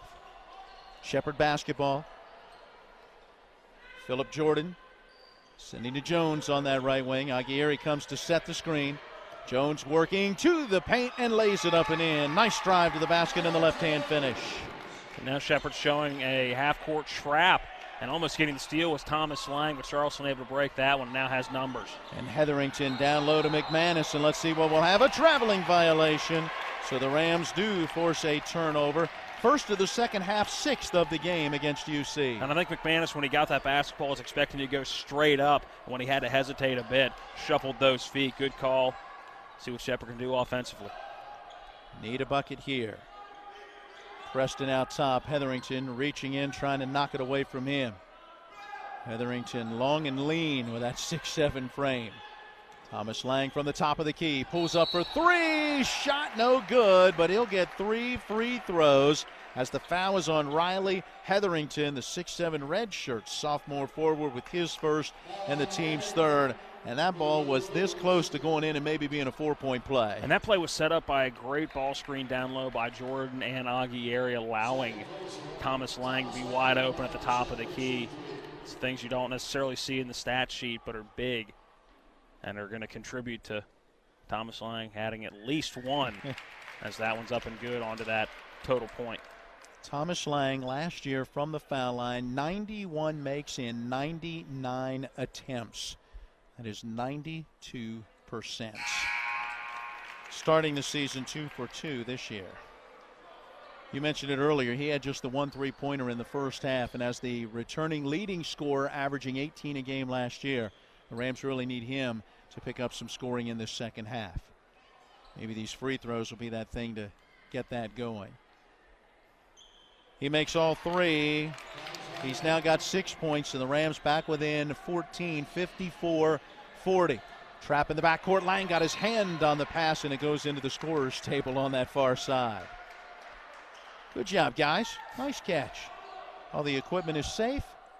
No drinks were spilled, and we're back to action. No cokes were spilled in the filming of this basketball game. O'Neal with it out top, guarded by Lang. Gives it off, and we've got a whistle and a foul, and that is going to be on O'Neal, which is very interesting as O'Neal hit the deck as hard as he did in a collision with Jarrell Jones' leg as Jones was fighting through what I'm assuming they're going to call a moving screen of some sort. They have to, because he got run over by Jarrell Jones. You're not going to see that called an offensive foul very many times throughout the course of this season. Good high ball screen for Thomas Lang, but now just jumbled up offensively for John Preston. Lang with it out top. May have gotten away with a walk as he took that hand off. He backs it out, down to 10 seconds on the shot clock. To Aguirre, back to Lang. Lang with that dribble drive to the basket and the layup. Rolls around the rim and out, no good. Rebound tipped. Aguirre's got it, puts it up and in. And a good job by Aguirre, not only getting the rebound, it fell right into his lap, but fighting through contact going up. And again, Shepherd showing a little bit lighter of a press this time.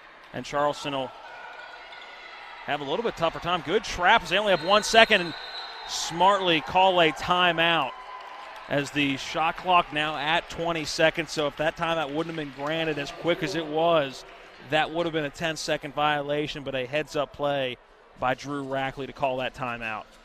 Yeah, the timeout saving the possession for UC, and now Shepherd putting together a nice run after being behind 54-33. They have been able to score the last 9 points. Well, they've turned up that defensive pressure. First time we've seen either team go with some full court pressure. And last year, Matt, you remember the Rams had success when they went full court. Stealing a little bit maybe from Press Virginia. Yeah, maybe a little bit. See what Press Virginia does this year. Wasn't quite Press Virginia of old last year. They're in action tonight right now. Would you like a score? West Virginia against Akron. I tell you what, if you've got that, I've got the schedule for tomorrow here in this tournament. 12 noon on the women's side, Pitt Johnstown against Fayetteville State. And at 2 o'clock, Shepherd gets Virginia State. At 4 o'clock, it is Charleston against Cal UP. And then the late game tomorrow evening, scheduled for 6 p.m., has Shepherd against Bowie State. And right now, with 7:44 remaining in the second half, it is West Virginia up over Akron, 76-65. Now action back underway here out of that timeout. Shot clock down to 10 seconds. Rackley out top, tightly guarded by Jarrell Jones. Rackley holding on to it, looking for a screen, and again we're going to get a foul call. Devin Robinson coming to set that screen, called for the moving screen. And that'll be another turnover as the Rams will get the basketball. And Coach Osborne doesn't like that call. Pretty easy call to make when you slide that left foot out to make your body wider. It's an easy call to make in the backcourt, especially when that shot clock is as low as it is and you're just trying to get any sort of separation.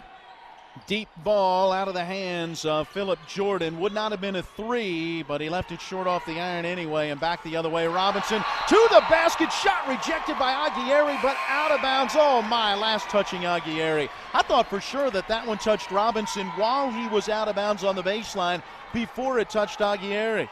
Well, before that block, you saw a phenomenal move by Robinson to get around Thomas Lang. That's not going to be a play that Lang wants to keep in his defensive highlights, as the finishing at the rim will be at Devin Robinson. Yeah, Robinson taking that feed in the low post and easily able to put it up and in. Well, that stops a little of the bleeding. 56-42 the lead for UC. That ended a 9-0 Ram run. Lang on that right wing around the screen, set by Aguirre. Pulls up for three, off the rim, off the backboard. Williams the rebound. Not a time for the Rams to go cold. Yeah, and again, that feels like a forced shot. He had a little separation, but with Thomas Lang, it felt like a little bit of a trying to get it all back with one shot. They got to try to chip away, work it down low. Inside as McManus is doing right there, but another block by the Tank. There you go, Aguirre. I wondered if we'd get a foul called on that one, as he did bring the hands down in blocking that shot out of bounds, but no foul call. He inbounds to McManus, spins to his left, double team comes, knocked away by Preston. Loose ball knocked by Lang, back to Preston, into the front court, knocked away from him from behind, trying to save it from going out of bounds, Jarrell Jones. Jones ends up going over the coach's chair in the bench area for the Rams. And hold on, we've got a whistle and a foul, and it's a push on Keith Williams. That'll be his second foul, and Dwayne Osborne is beside himself on the UC bench. And I may agree with him on this. I don't know how you can call a foul when there's four bodies going up for a loose basketball out of bounds. I wasn't with him on the argument that moving screen wasn't a foul, but I'm with him on that one. It's an easy steal here. And Robinson to the rim, and the shot deflected away, but then Rackley able to grab the loose ball. Phillip Jordan made him miss, but Rackley was there for the rebound and the putback. Well, the one thing you can say about Shepherd's defense, at least since that 10-minute mark and that last media timeout, was that, what is that, now 4 blocks over the last about 6 possessions? John Preston out top, losing it as he was dribbling to his right, and we're going to have an offensive foul. Preston is going to be called for a charge and will pick up his 4th personal. Remember, he had 3 in the first half. And now we're going to have a timeout on the floor. Let's take the 60-second break as well, with 7:51 remaining in the contest, and UC leading Shepherd 58-42. If you hang the WVU Medicine sign, certainly has helped take us to another level. Evolving what we try to do as physicians and as a health system and organization is the mission of WVU Medicine, and it's an exciting mission to be a part of. With the knowledge and the years of practice that they've put into this institution, they know a lot. They can help you, and they've helped me a lot. Having people treated locally enhances their overall care. At Anthony's Pizza Inwood location, nobody does it better. We make our own dough and we bake it fresh twice daily. That's freshly baked twice a day to make sure your pizza always tastes great. Take advantage of our Anthony's Pizza special offer. Get 2 large one-topping pizzas, just $17.99. And when you buy 3 12-inch subs, the 4th one's on us. For the best in freshly made pizzas, subs, calzones, stromboli, lasagna, and more, it's got to be Anthony's Pizza, 372 Middleway Pike in Inwood. Call 229-7373 for delivery, anthonysmenu.com. Well, as the coaching staffs work on their game plans through the final 7:51 of this one, we're mapping out where we may eat tomorrow as we follow the Shepherd Ram football team to Bloomsburg, Pennsylvania, for a matchup against the Huskies. They kick it off at 2, our pregame at 1:30, and lunch somewhere along the way, probably around 11:30. For those who may not know, the old adage for radio broadcasters is, we will work for food. Oh, the Rams keeping that full court pressure on, broken by UC. Williams to McManus, lob feed in the alley-oop, slam dunk. Devin Robinson flushes it with one hand. That was pretty. Well, that's a way to assert your authority. A great lob by McManus, even better with the one hand for Robinson. That 3-ball off, McManus with the rebound, and that's one of those ones, as you look over to the Shepherd bench right now, you kind of hang your head that just happened to you. Jarrell Jones missing the 3, back the other way. That was O'Neal trying to drive in and get rid of the basketball, and a steal for Thomas Lang. Into the front court, a whistle and a foul. And Robinson will pick this one up, his second. I've got 7 team fouls now for UC in the second half, so it will put the Rams into the bonus and send Thomas Lang to the line, where he is 3 for 3 in this one. Shepherd was 3 of 6 from the foul line in that first half. So too was UC. So not a lot of free throws in this one. Lang's foul shot up and good. And if you're Shepherd, you got to take advantage at the line. When you're down the way you are right now by 17, you need to get every scoring opportunity when that clock is stopped. Free throw on the way, and it is good. Lang gets them both, 5 for 5 from the line tonight. He's got 8 points. 60-44, the lead for Charleston. In the backcourt, Seth O'Neal, tightly guarded by Phillip Jordan. Into the front court, handing it off to Williams. Lang on him. Rackley with it, guarded by Jones. Gives to McManus. To Williams, penetrating into the lane. Nobody stops him. Put it up with the left hand. Rattles in and out. No good. There's Robinson. His putback basket is good. And wow, what a ball game Devin Robinson is having. Going to make that 19 points now for Robinson after 11 in the first half. He's well on his way to doubling that. On the wing, left side, Lang. Circling around, now gives a pass off the hand of Aguirre. Loose ball grab. That's Phillip Jordan, and the shot is up and good from straight away. It is a 2-point basket. You can tell Charleston trying to slow down the tempo, and Shepherd has pulled off the press that was pretty darn successful earlier in the half, and now just playing tight man-to-man defense, and we'll see if it turns into a trap in the half court. It doesn't now. An easy lane, but a good poke away by number 22, Phillip Jordan. Yeah, good defense. The Rams have been helping out a lot defensively. At times has created some lanes, but they've also been able to get back defensively and block some shots. O'Neal looking for the inbounds. Throws it into the backcourt. Nice job. Williams letting that one go. Not touching it until the backcourt. Yeah. 4 seconds on the shot clock. Williams guarded by Lang, pulls up for a long three off the left side of the rim. Rebound tipped. McManus can't handle it, out of bounds to Shepherd. And angry at himself for that. He had it in his lap and was trying to grab it with one hand. Big fella should have grabbed it with two and just maintained possession, taking another 30 seconds off the shot clock.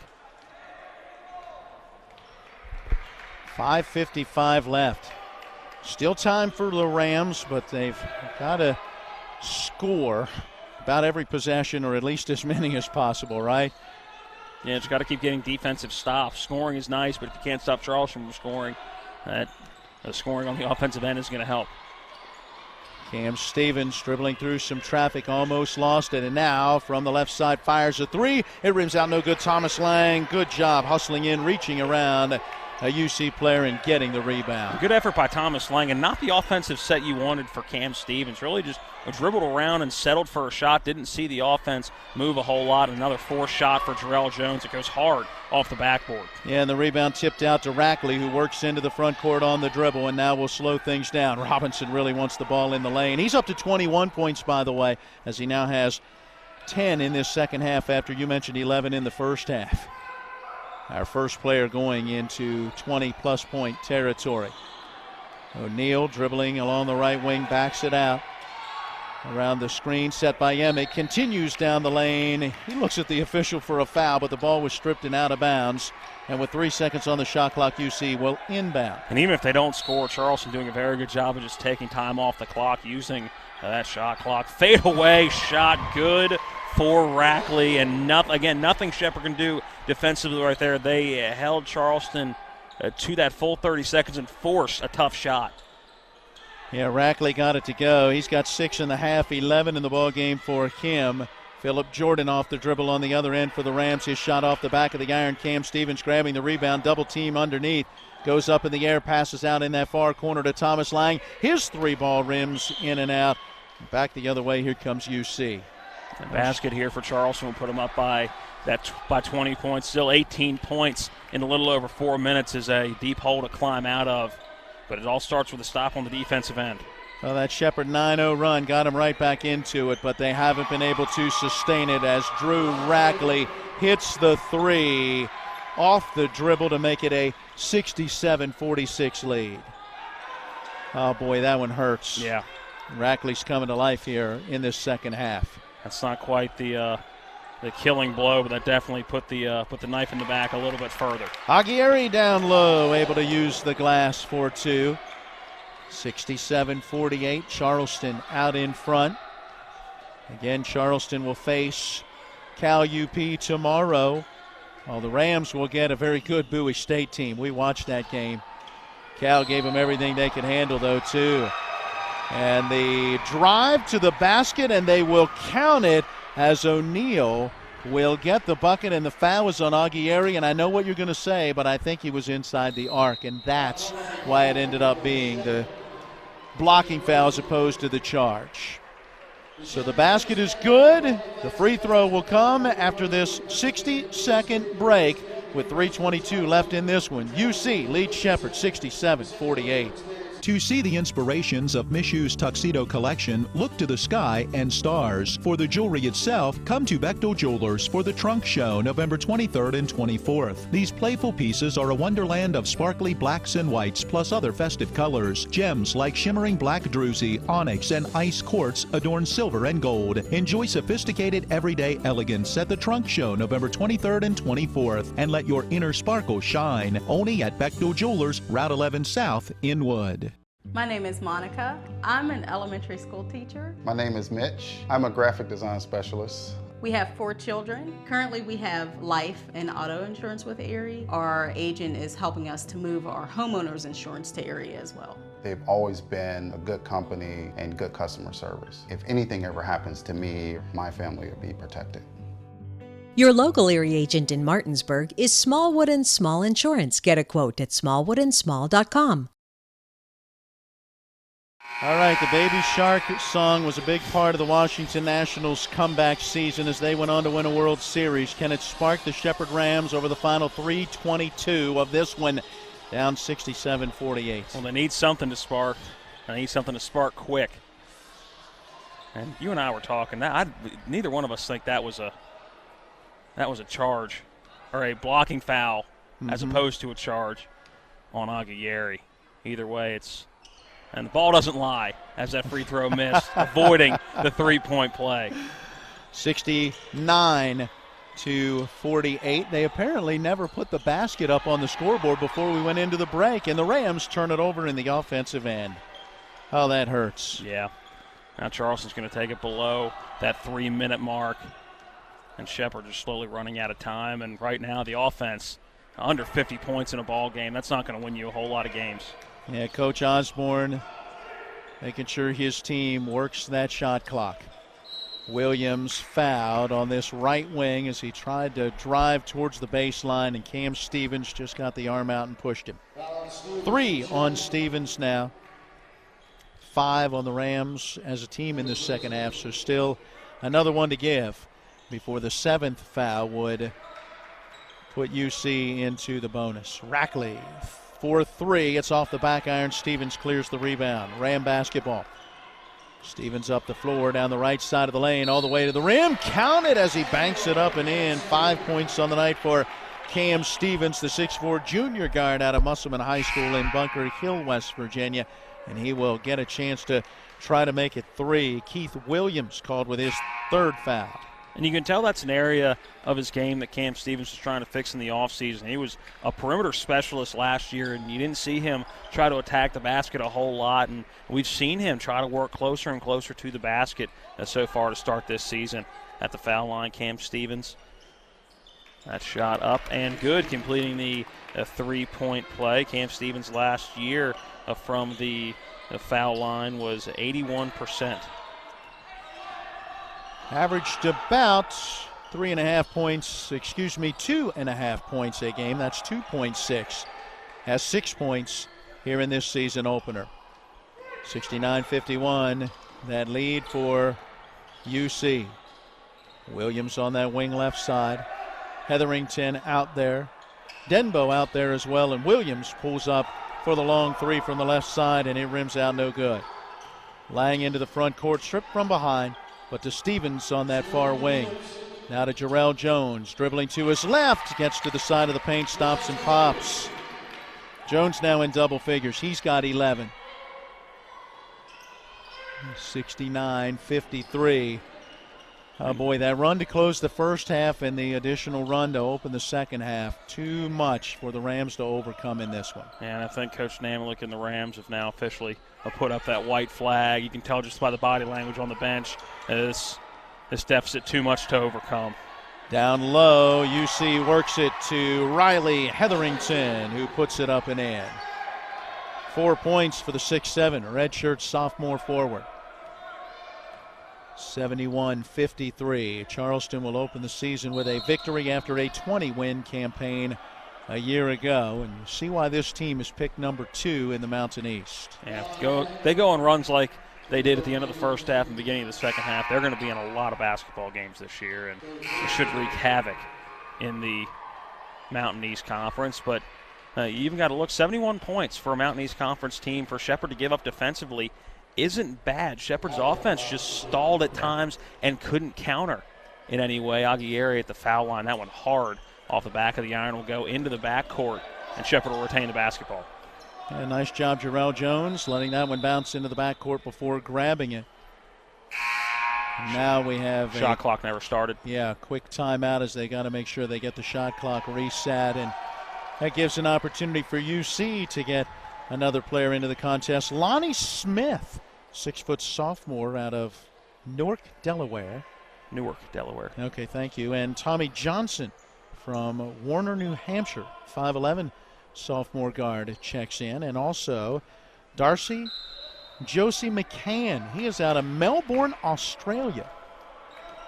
McCann, the unenviable task of trying to guard the 285 pounds of Aguirre at the high post. Thomas Lang from the top of the key is 3 short off the rim. Preston the rebound. Gives it right back out to Lang. A little deeper 3 off the mark, and a whistle and a foul. Tommy Johnson went out and got him, trying to contest that shot. And that'll send Lang to the line with 49.8 seconds left. I think Lang did a good job of selling that one a bit. Not saying there wasn't a little contact, but I don't think enough to warrant the full-on fall to the ground. Lang is now 6'4", from the charity stripe tonight. All of his points in the second half have come from the foul line. In fact, he's hit only 1 shot from the floor, and that was a 3-pointer in the first half. He has made the first 2. The third of his 3 foul shots is up and good as well. 71-56, the lead for the Golden Eagles. Tommy Johnson running the point into the front court. Throws it away. The steal for Preston and the one-hand slam dunk. So Preston able to get the steal and the bucket. We saw a one-hand slam as the first point of the game, or the first basket of the game for Shepherd. Wonder if you're going to see a slam as the last bucket of the game for Shepherd. A young man from Australia with a traveling violation as McCann down inside made his move to the left, picked up his dribble, and then took 2 more steps to the left. So the Rams with good defense forced the turnover. And with 19 seconds remaining in the contest, Lang is into the front court. Gives to Aguirre. Out top to Preston. His 3 from straight away. Missed it to the left. The rebound, Jarrell Jones, and the putback basket is good. Jarrell Jones with 13 on the night. Down to 4 seconds, down to 3 seconds. Denbo dribbling in the backcourt. We'll let the time run out, and this one is in the books. The season opener going the way of the University of Charleston as they will get the victory over the Shepherd Rams by a final of 71-60.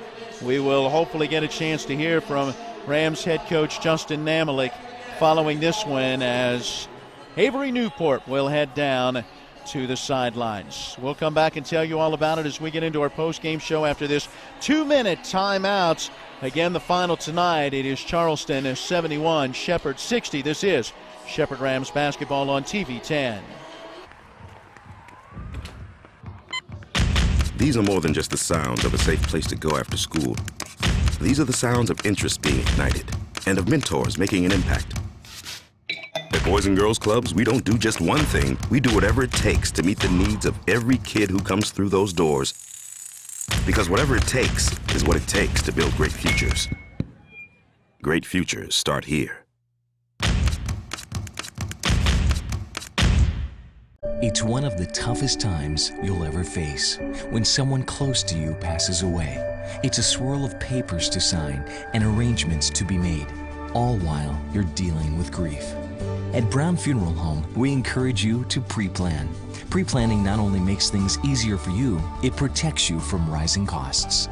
At Brown Funeral Home, our families are precious to us, and so are yours. Brown Funeral Home in Martinsburg, Inwood, and Charlestown, Ranson. If you have been injured in an auto accident or due to someone's negligence and you want to know what your rights are, Call Ferretti Law Office at 264-8505 to discuss your claim for free. Attorney Joe Ferretti is prepared to answer your questions and explain your options. Put Joe Ferretti's legal experience and history of proven results in your corner to fight the bullies from the insurance companies. At Ferretti Law Office, we're here to help you win.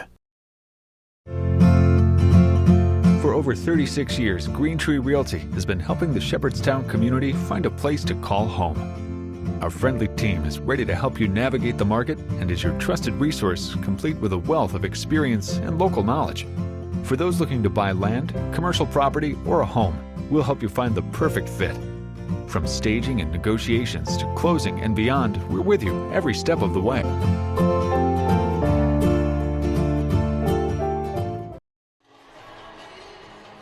We are back here at the Butcher Center, home of Shepherd Rams basketball, in a tough one tonight in the season opener as the Rams fall at the hands of the University of Charleston by a final score of 71-60.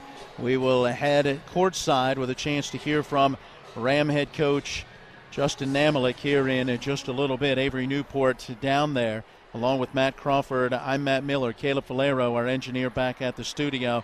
John Alderton to my left, running our main camera, and Eric Sterick operating a camera tonight, and as well running our on-site production.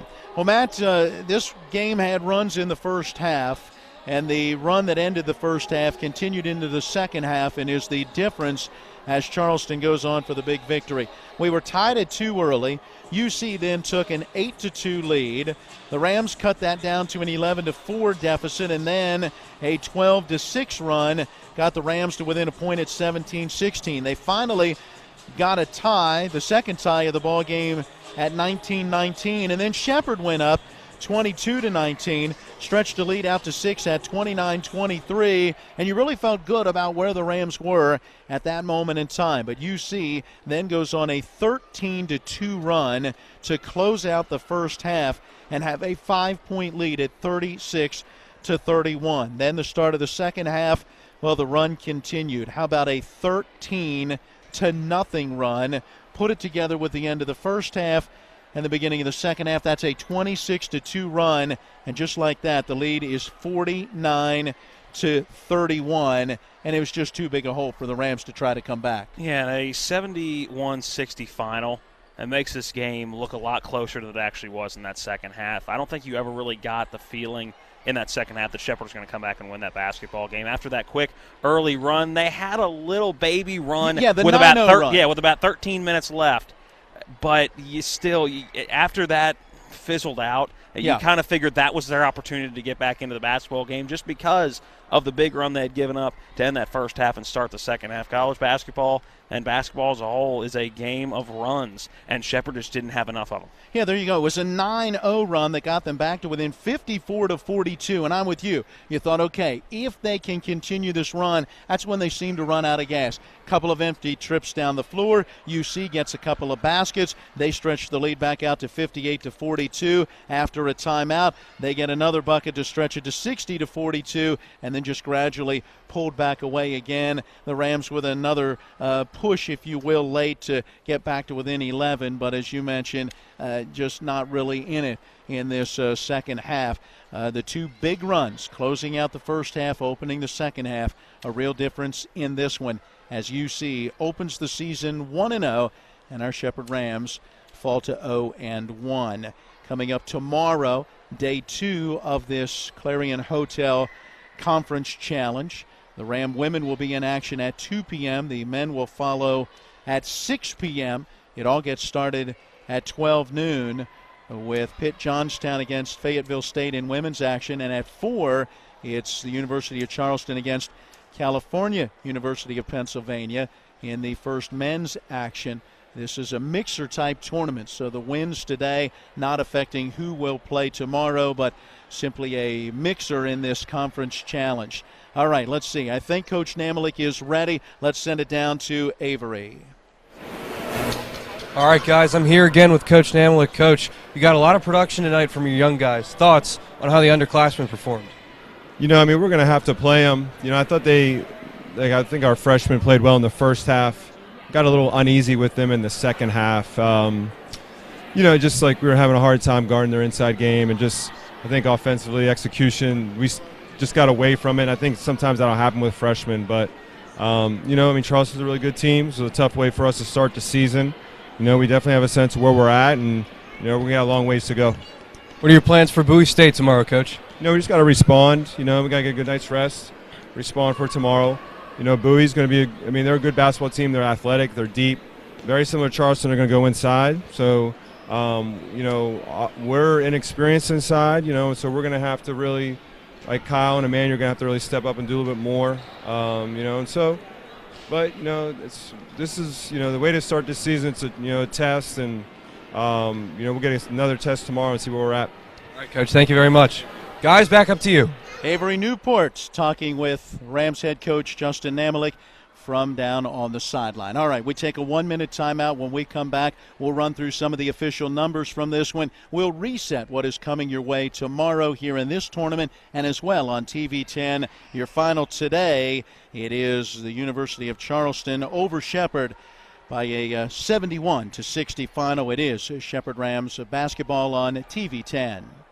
West Virginia's a Republican state, so why elect a worn-out tax-raising Joe Manchin retread as governor instead of a real Republican like Michael Folk? Mike Folk's the strong pro-Trump conservative who will ban sanctuary cities, stop red flag gun laws, rebuild our roads, and fight liberal tax schemes. Mike Folk's opponents, Justice and Thrasher, two worn-out tax-raising Manchin retreads.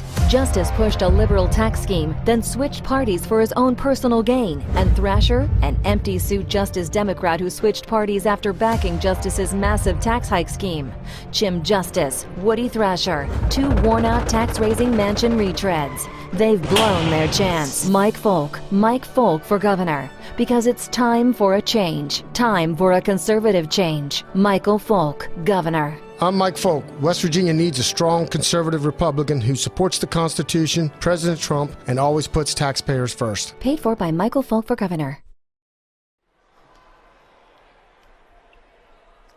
All right, we are back one final time on this Friday evening from here at the Butcher Center, and it is time for us to take a look at some of the numbers from this one. For that, I turn to Matt. Taking a look at some team numbers before we get into the individual stats. As a team, Charleston, 56% from the field. Shot very, very well. Shepherd just 40% from the field. So not bad, but they got to pick that up a little bit and can't give up the 56, almost 57% from the field. I think the one big number that sticks out to me as a team, Shepherd got out-rebounded 35-26. And you look at offensive rebounds, 9 apiece, but on the boards, you got to be a little bit closer. For a team that we talked about in the pregame, the margin last year for Shepherd was pretty even. Not the way you want to start this year. No, and that's the key. The rebounding obviously important, and the Rams don't come in with a ton of size. They're relying on getting up and down the floor and making some things happen defensively. This is a Charleston team, though, last year that did shoot 52% from the floor, so it is a very good shooting team. Got started with a little better shooting average here tonight. Shepherd did win the turnover battle. They had 10 to Charleston's 12, so that is something to hang your hat on, knowing that there wasn't a whole lot of turnovers for a team that last year could turn the ball over at will, it seemed like. Well, and the Rams went to some full-court pressure, being down by as much as they were relatively early on in that second half. That really sparked that 9-0 second-half run that got them back to where you thought maybe they're going to get back in. It was this has to be it run. Couldn't sustain it. Yeah. All right, let's go to some individual numbers. Leading the way for Charleston with 21 points, I think, obviously the player of the game in this match today. Devin Robinson, he went 10 for 15 from the field, 0 for 1 from beyond the arc, just 1 for 2 from the foul line. So those were hard-earned points going inside of that three-point arc. 14 points for Drew Rackley. He shot 50% from the field, 6 for 12, 2 for 4 from beyond the arc. 11 points for Lamont McManus down low. He went 5 for 8 from the field, 1 for 2 from the line. He added 4 rebounds. 9 points for Seth O'Neal as well. 8 points for Keith Williams, and a couple baskets for several other players for Charleston. Again, they shot 56% as a team, 31 for 55 from beyond the arc, 40%, 6 for 15. Now moving on to the Shepherd University Rams, shooting 40% as a team, 4 of 19 from beyond the arc for the game. That's just 21%. That's got to improve. And a team that likes to shoot themselves out of a slump rather than adjust the game plan. Thomas Lang finished with 11 points. He led the way, but just 1 for 9 from the field, 8 for 8 from the line. Hit 1 field goal. That's it, that three-pointer in the first half. And while you appreciate 8 for 8 from the line, you're the leader of the team this year. You're the senior. You've got to be able to shoot a little bit better, a lot better than that from the field, just hitting 1 field goal. 5 for 10 for John Preston, giving him 10 points. He added 6 rebounds as well, and 10 points for Jarrell Jones. He went 4 for 10 from the field, 2 for 3 from that charity stripe. Cam Stevens, 6 points. He went 2 for 4 from the field, 1 for 2 from beyond the arc. But Cam Stevens is a guard, added 6 rebounds.